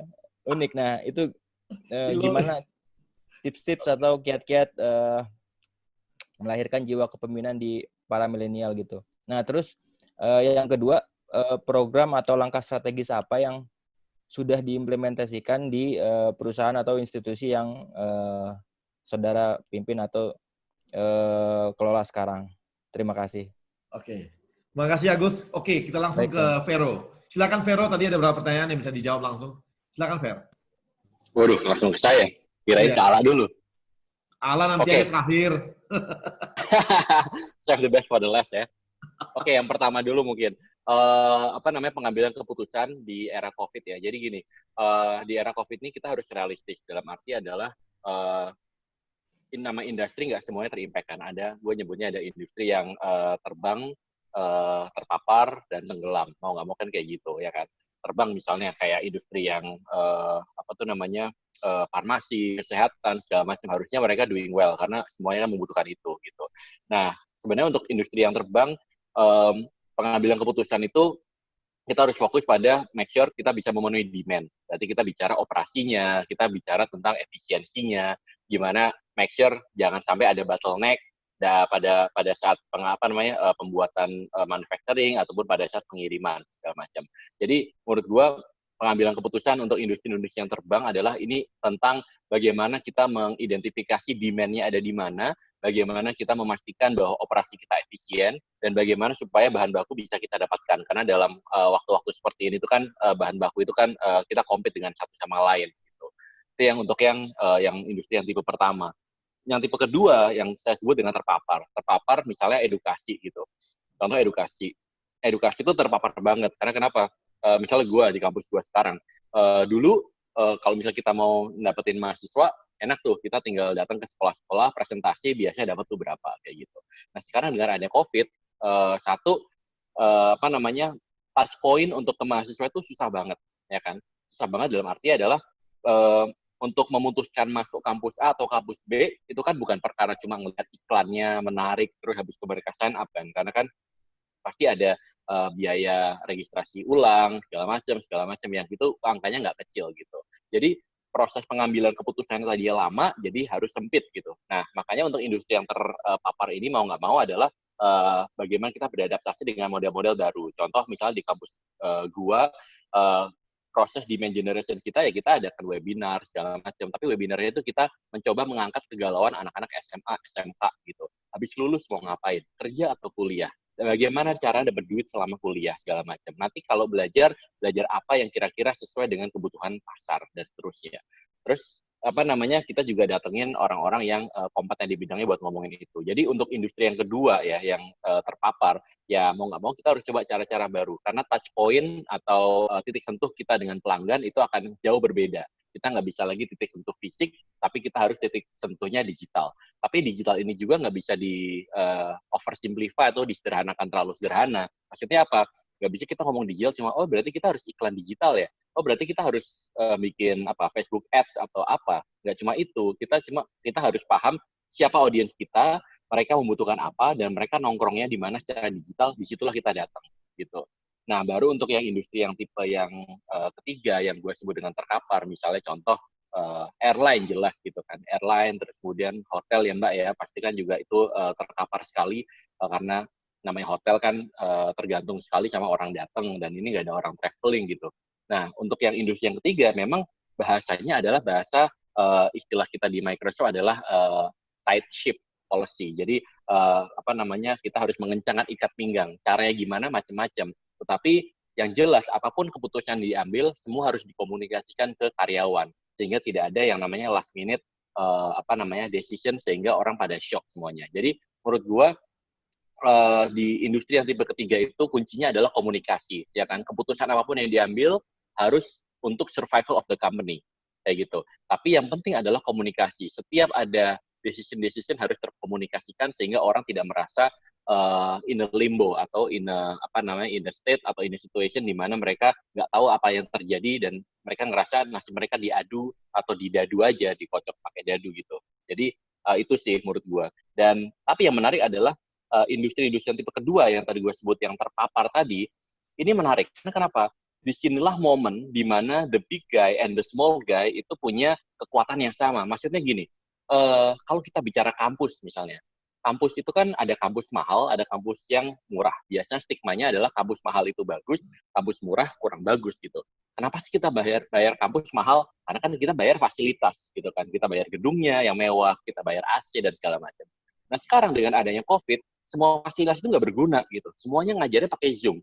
Ketika ngajarnya pakai Zoom, yang namanya universitas kecil dengan UI itu sama aja gitu. Tinggal siapa yang ngajar, kontennya apa. Karena udah nggak lihat lagi fasilitas dan histori gitu. Dan inilah sebenarnya momen-momen. Jadi untuk yang industri yang terpapar sebenarnya nih kalian bisa ngelihat sebagai sebagai musibah atau kesempatan. Kesempatan kalau misalnya kalian bisa memanfaatkan model bisnis baru, musibah kalau kalian cuma mainnya adalah bertahan kayak gitu sih menurut gua.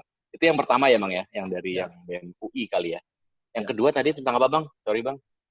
Yang tadi kalau Vatikano sih ke Allah ya nanyanya. Oh, khusus gua nggak mau jawab. Itu tuh khusus Allah tuh berarti. Kalau Agus tadi gimana? Mirip ya, artinya ini di kalangan milenial kan ini kan semua milenialnya ini ya yang menonton juga semua ini.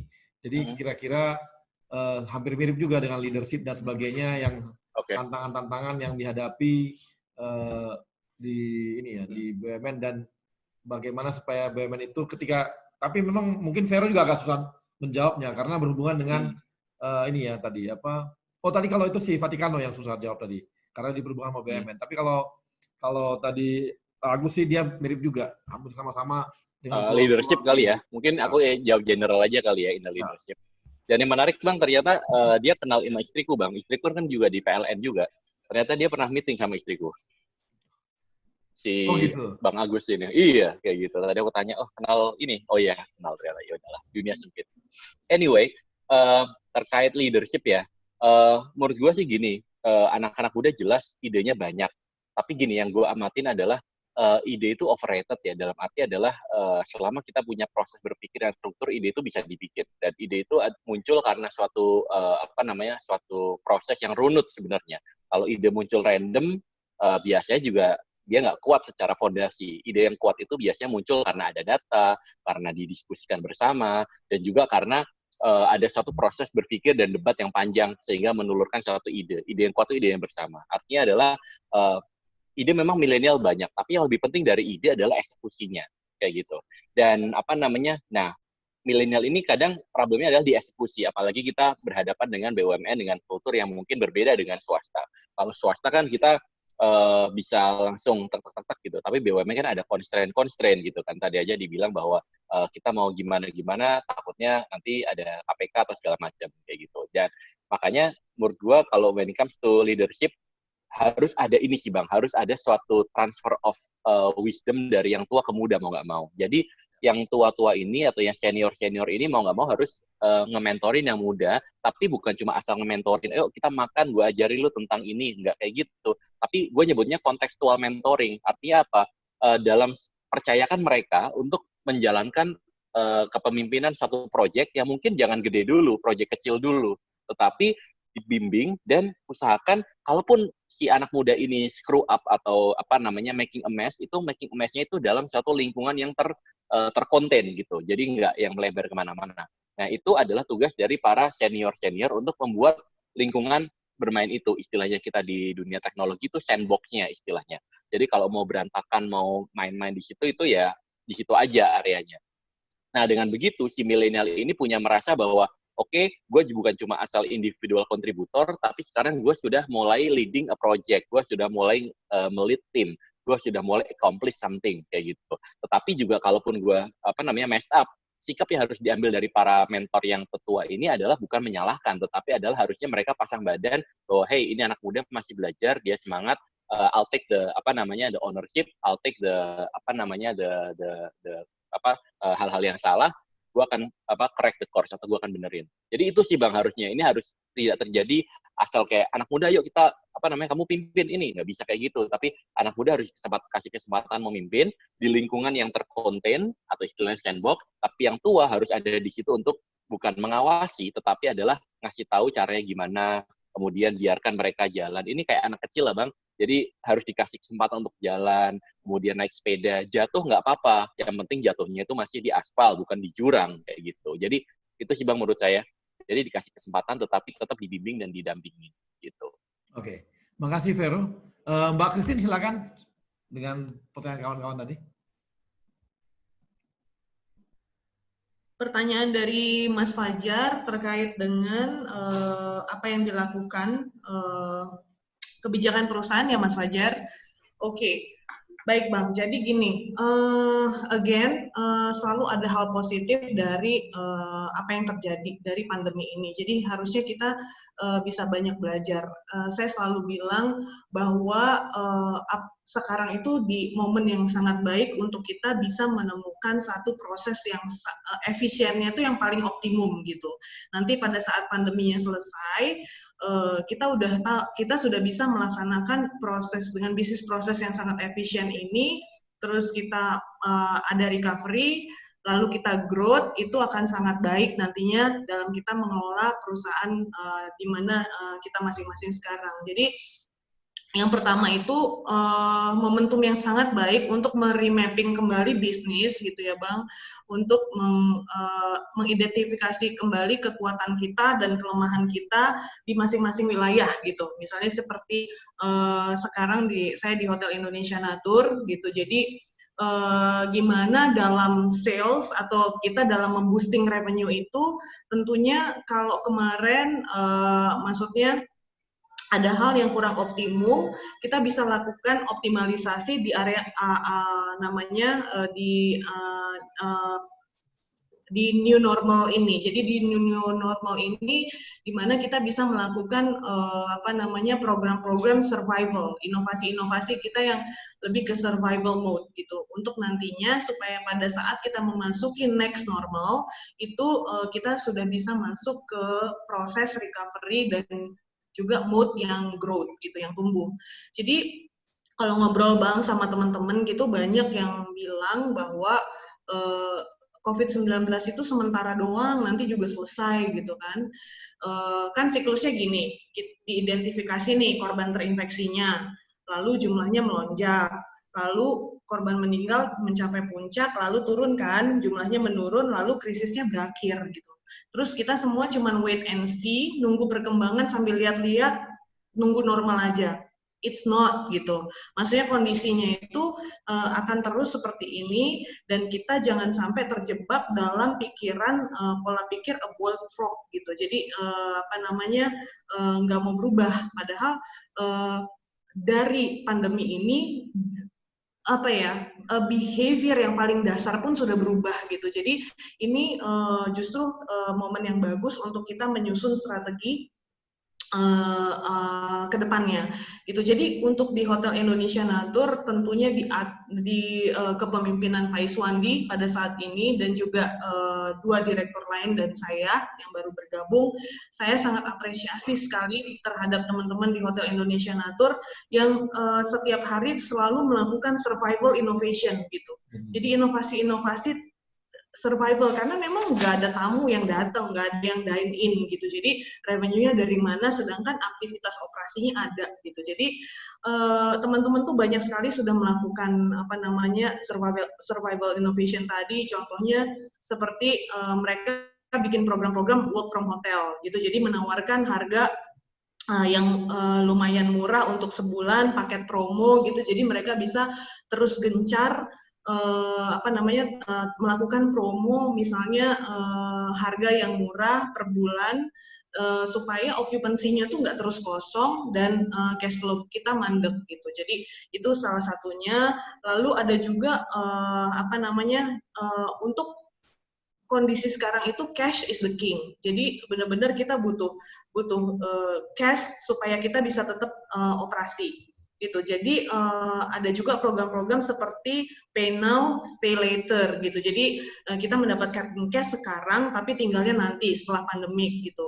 Lalu ada juga salah satu pendapatan terbesar dari perhotelan itu kan juga F&B. Jadi di F&B juga teman-teman itu melakukan survival innovation seperti kayak misalnya food delivery, order langsung ke rumah dengan kelas hotel, lalu juga frozen food, makanan-makanan yang ready to eat, karena pelanggan dine-in yang datang ke hotel tuh benar-benar merosot gitu.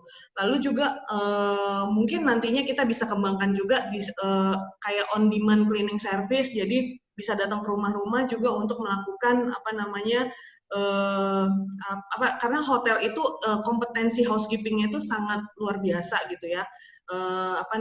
Jadi kita bisa memberikan layanan inovatif, kebersihan prima, berkelas hotel ke rumah-rumah. Jadi dibutuhkan aksi dan agilitas gitu ya, agility untuk merubah model operasi dari model yang sudah tidak relevan ke model baru gitu. Jadi pandemi ini membuat kita setiap pemain di masing-masing industri itu untuk berinovasi dan mengambil aksi sekarang gitu. Jadi itu sebenarnya terkait dengan hal-hal terkait policy yang kita ambil itu pastinya itu adalah untuk efisiensi bisnis prosesnya dulu.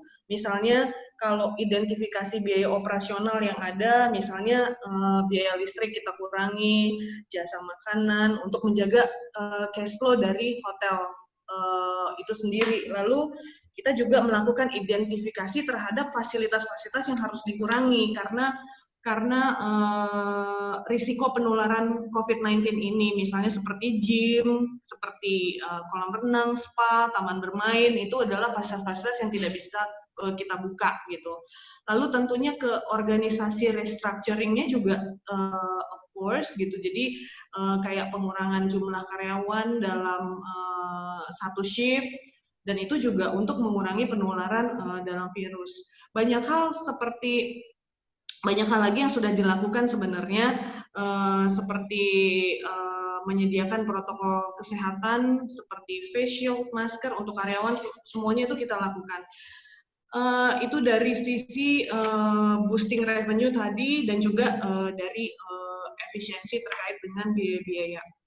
Lalu pertanyaan dari Mas Agus terkait leadership, gini Mas, pada dasarnya setiap manusia itu, menurut saya, itu lahir sudah dengan bakat atau bawaan menjadi seorang leader gitu. Jadi karena pada saat dia berevolusi gitu ya, sekolah gitu kan, kerja, itu dia selalu leadership itu selalu dapat dikembangkan melalui pendidikan, pelatihan, di mana bakat yang dia punya atau bawaan yang dia punya itu dengan melakukan pelatihan pendidikan itu dapat makin teraktualisasi dengan baik gitu, sehingga nantinya menghasilkan kepemimpinan yang berkualitas. Saya setuju dengan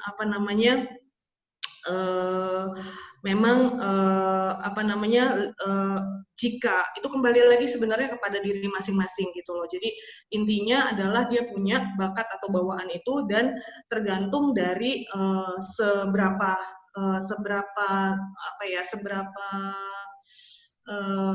cepat dia belajar, seberapa apakah dia mau mengevaluasi diri, apakah dia orang yang antusias atau apa, itu semua tergantung dari masing-masing. Gitu sih Bang.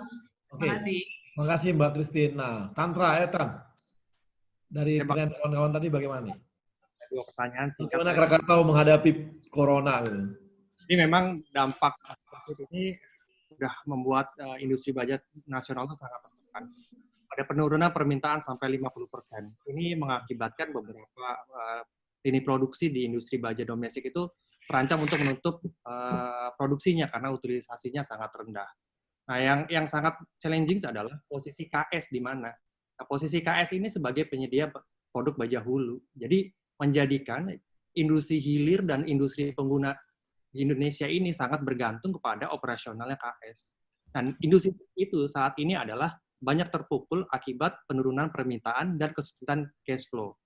Tadi disampaikan Bu Christine, cash is the king. Nah, mereka ini sama sekali nggak punya cash.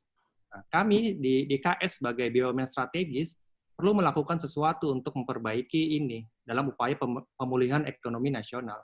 Apa sih yang kami tawarkan? Kami menawarkan konsep gotong royong. Kami ingin melakukan relaksasi pembayaran kepada industri hilir dan pengguna untuk menggerakkan kembali roda perekonomian. Karena industri baja kembali itu mother of industry. Multiplier-nya sangat luar biasa. Nah, upaya-upaya ini yang kami lakukan dalam rangka memberikan stimulus kepada industri hilirnya, sehingga akibat ini tercipta sinergi yang saling menguatkan untuk pemulihan industri baja domestik dan ekonomi nasional. Selain itu juga kami saat ini memiliki Digital Transformation Office dan Nerve Center untuk mengatur hal-hal terkait cash flow day-to-day kami awasi. Saat ini digitalisasi di KS itu sebagai enabler. Sudah sangat cepat keputusan diambil karena kami sudah melakukan keterbukaan informasi. Itu yang pertama terkait COVID. Selanjutnya yang tadi terkait kepemimpinan. Jadi memang seorang pemimpin harus memiliki visi dan kemampuan mengajak orang lain. Bekerja sama menyampaikan visinya itu. Nah, saat ini memang KS memiliki pemimpin-pemimpin yang tepat untuk menjalani proses transformasi. Transformasi ini one lifetime experience bagi kami, dan kami melakukannya bersama-sama. Pemimpin KS di saat ini melakukan beberapa perubahan fundamental di transformasi KS. yang membuat kita tuh percaya kita bisa melewati ini semua. Yang pertama adalah mereka memberikan sense of crisis. Krisis itu dirasakan hampir semua layer. Nggak semua, tapi kekhawatiran yang dirasakan oleh direksi itu sudah sampai ke level pelaksana di lapangan. Ini yang membuat kami aware bahwa perusahaan itu sedang tidak baik-baik saja dan diperlukan upaya bersama untuk melakukan perubahan dan perbaikan. Banyak pengorbanan, termasuk dari karyawan itu sendiri, dan kami sadar kami dalam mode survival. Sebelum COVID juga kami sadar kami modenya mode survival. Yang kedua adalah keterbukaan. Jadi ya memang keterbukaan itu kunci kita untuk survive, terutama di proses transformasi KS. Dengan keterbukaan itu semua orang itu mengawasi. Kami di dalam berusaha tidak ada lagi silo-silo. Dengan keterbukaan ini, KPI kami adalah menyelesaikan objektifnya korporat. Selanjutnya tadi digitalisasi adalah enabler. Pengambilan keputusan saat ini dituntut menjadi lebih cepat dan precise, karena real time dan terbuka.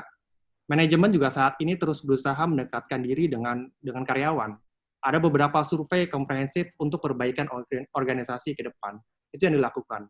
Yang ketiga adalah eksekusi. Kami itu sekarang melakukan. Kami di KS ini udah nggak ada luxuries lagi untuk menunda. Kami dipaksa untuk segera melakukan, menyelesaikan dengan baik. Jika para milenial di BUMN lain itu diberikan kesempatan untuk bisa kuliah di luar negeri, kami diberikan kesempatan dan kepercayaan langsung untuk terjun untuk menangani suatu permasalahan dan menyelesaikannya. Dan yang terakhir adalah keinginan untuk berubah. If you want to break through, then you need to break something. Mungkin itu, Bang. Terima kasih, Tantra.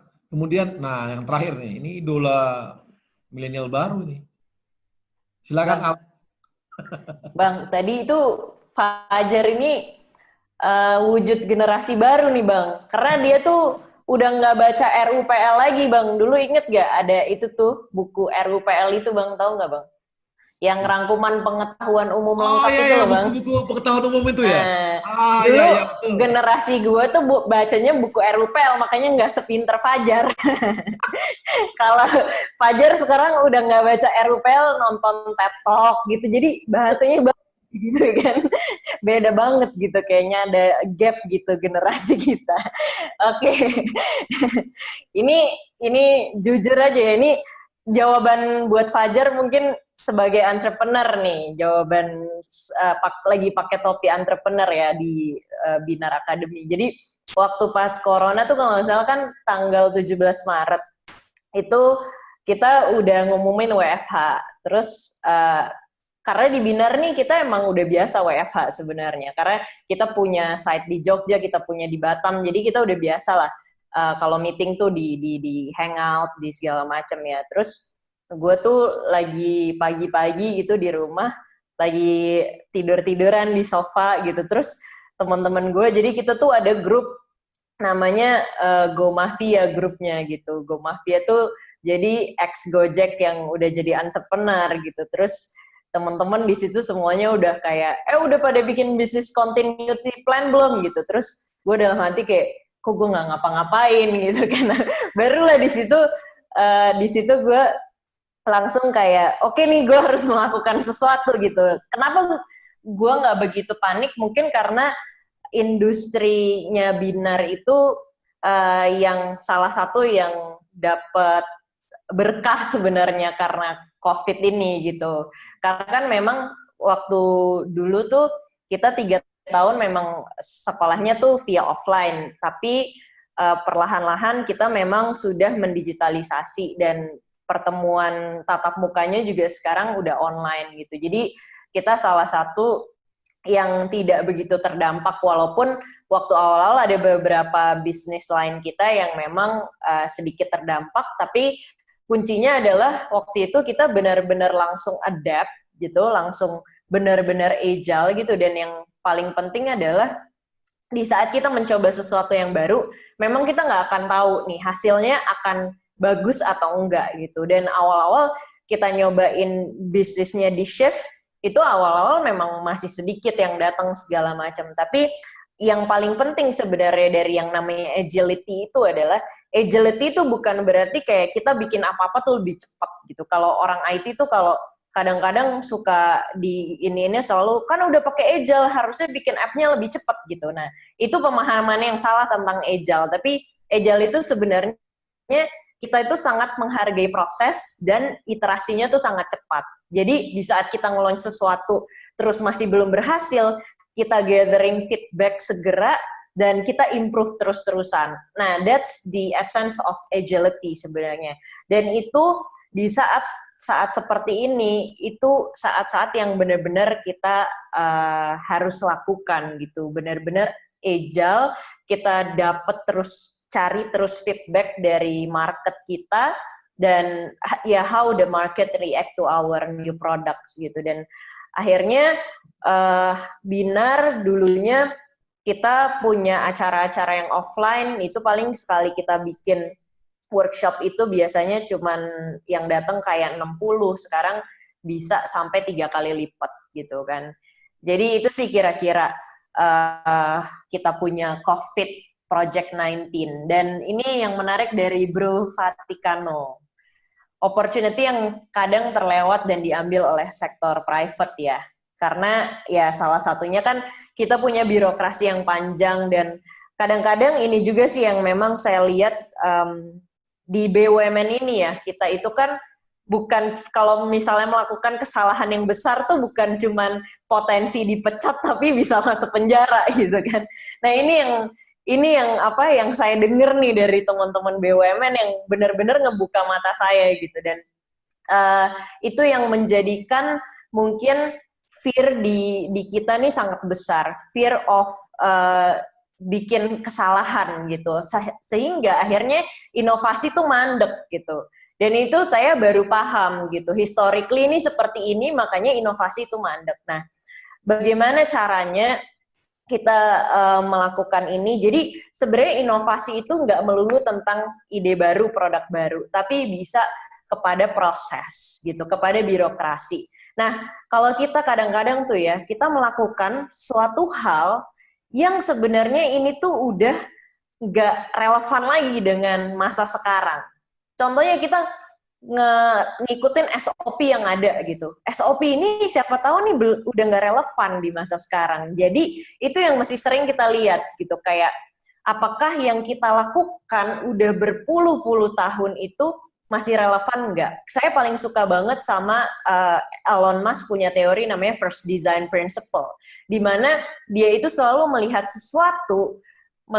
sesuatu kemudian dia breakdown lagi nih items-itemsnya apa, kemudian dia lihat lagi, dia lihat core issue-nya sebenarnya apa, dan dia ulang lagi mungkin dari yang masalah yang sekarang ada, solusinya udah bukan yang SOP yang harus kita lakukan kemarin gitu. Nah itu yang mesti terus kita dorong gitu, karena kalau misalnya kita juga sebagai orang BUMN itu menunggu terus-terusan siapa yang mau nge-break ini semua. Nah teman-teman yang dari jajaran di bawah pun sebenarnya bisa melakukan itu gitu, dan harus berani memang melakukan itu gitu. Jadi proses itu yang coba kita lihat lagi gitu. Dan again yang tadi tentang agility, bahwa kita harus terus, jadi gini, kayak di Mandiri Capital, of course kita pasti pernah melakukan kesalahan, kita pasti pernah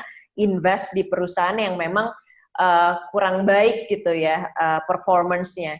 Tapi kesalahan itu jangan kita lihat lagi sebagai kesalahan yang harus kita blame semua orang, tapi bagaimana kita mengambil lesson itu, kemudian lesson itu kita tambahkan di proses yang kedepannya gitu. Jadi itu sih, mengambil lesson dari kesalahan-kesalahan itu yang harus kita tekankan gitu. Nah kemudian Mas Agus sedikit aja ya, kalau mungkin aku ini kan salah satu mentinya Mas Nadiem Makarim gitu ya. Jadi apa yang aku lihat dari seorang Nadiem waktu membentuk aku menjadi seorang leader, itu adalah yang pertama, dia itu kayak dia itu meng-unlock potensiku gitu. Jadi bagaimana dia itu pinter banget ngelihat ini orang nih potensinya ada di mana, dia coba unlock dan dia ngasih trust yang besar banget. Jadi Nadiem itu yang paling aku idolakan, dia itu paling bisa naruh orang yang tepat di tempat yang tepat dan di waktu yang tepat. Jadi bukan dia nggak selalu ngambil orang yang terbaik, tapi dia tahu tempatnya dan waktunya yang tepat gitu. Nah dengan kayak gitu dia bisa mengunlock potensi orang itu dan dia ngasih trust yang besar untuk kita bisa melakukan itu gitu. Dan karena kan setiap leader mungkin nggak pernah ada di tempatnya yang dia akan tempati gitu. Tapi Nadiem itu bisa ngebawa orang seperti itu. Dan dia juga sangat influencing banget orangnya. Dia itu, ya tadi aku ngomongin tentang visi, dia itu benar-benar selalu menjelaskan end goal-nya kita tuh apa sih. Dan dengan punya tujuan itu akhirnya orang tuh terinfluence. Aku paling inget banget dia ngomong gini, "Lah, sekarang kita di Gojek baru cuman punya 200 driver, tapi one day kita bakalan ngehidupin 1 juta orang gitu." Dan itu tahun 2014 yang kita masih kayak di tempat jelek banget lah kantornya. Jadi itu yang dia kasih sense of ownership yang besar banget sehingga timnya itu nggak perlu didorong, udah kedorong sendiri gitu. Dan dia selalu bilang juga, dia bilang, "Lah, waktu itu saya mau keluar Gojek karena saya pengen ngambil S2 terus S3, terus dia bilang gini, "Lah, lu nggak perlulah sekolah-sekolah gitu. Tapi gue pengen ngeliat suatu hari lu bisa nge-hire PhD dari Harvard," kata dia gitu. Jadi dia selalu bilang kayak kita harus punya ego yang lebih rendah gitu sebagai pemimpin, bahwa kita harus nge-hire orang yang lebih pintar daripada kita gitu. Karena di sini kita benar-benar cuman membantu orang-orang itu supaya bisa bekerja dan berkarya lebih hebat lagi. Mungkin itu aja sih. Terima kasih kawan-kawan. Kita sudah hampir berapa lama nih? Nggak kerasa waktu kita sudah panjang dan kita sudah banyak bahas. Semoga apa yang disampaikan oleh teman-teman tadi dari keempat narasumber kita bisa menjadi semangat dan spirit kawan-kawan milenial dan profesional muda BUMN. Dan sekali lagi terima kasih kepada Mbak Christine. Semoga bisa membuat dan menghadapi corona sehingga HIN juga bisa tetap naik terbang gitu ya. Demikian juga dengan Mbak Ala. Mbak Ala jangan kabur, tetap bertahan di BUMN. Tetap membangun negeri. Semangatnya membangun negeri. Ini merah putih. Yes. Merah putih. Kemudian juga Tantra, semoga KS bisa berkibar-kibar, apalagi setelah bertahun-tahun akhirnya berhasil restrukturisasi hutang dan kemudian bisnisnya mulai mengembangkan, dan semoga juga kebijakan juga mendukung supaya baja-baja kita bisa menjadi mother of industry di Indonesia. Ya. Demikian juga dengan Bank Vero yang sudah mau bergabung dengan kawan-kawan BUMN. Tadi banyak sekali masukan-masukan dan insight-insight dari Vero yang bisa membantu kita dan mendukung teman-teman milenial untuk membangun karirnya di BUMN. Dan kepada teman-teman dari sponsor, terima kasih kepada Krakatau Steel, kemudian kepada Bank Mandiri dan Semen Indonesia yang telah mendukung acara ini. Dan kita akan dihibur oleh band. Ada bandnya sekarang nih. Dari band Plus 1, dari Pelindo 2. Ini adalah kawan-kawan milenial di Pelindo 2 yang menghibur kita. Dan kita dengarkan. Dan sampai bertemu di program Indonesia Muda Club episode yang keempat dalam waktu 2 minggu mendatang. Terima kasih.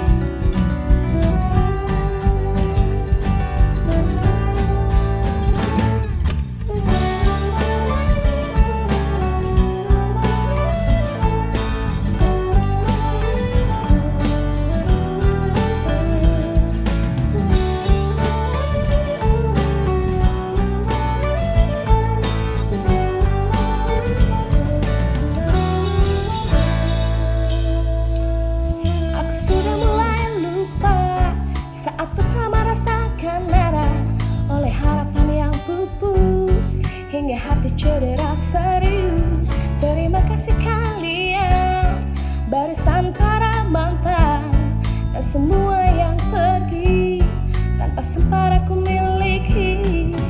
Satu pun yang aku sesali hanya membuatku semakin terlatih.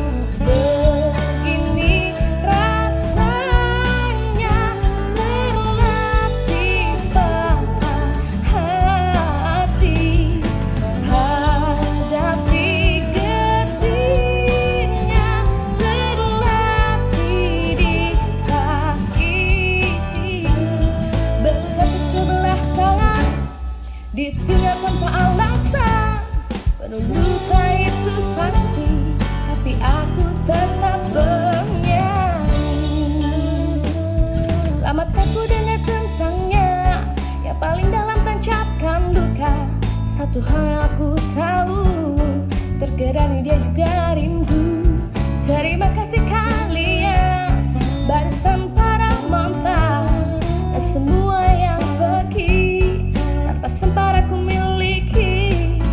Satu pun yang aku sesali hanya membuat semakin terlatih. Beginilah rasanya terlatih patah hati, hadapi getirnya, terlatih disakiti.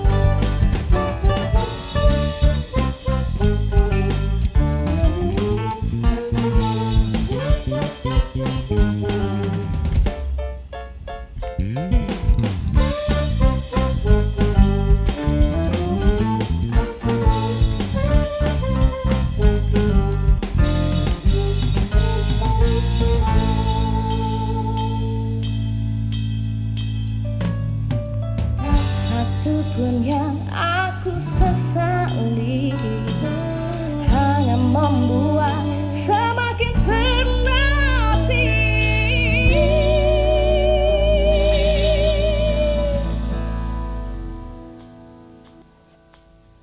Begini rasanya terlatih patah hati, hadapi getirnya, terlatih disakiti.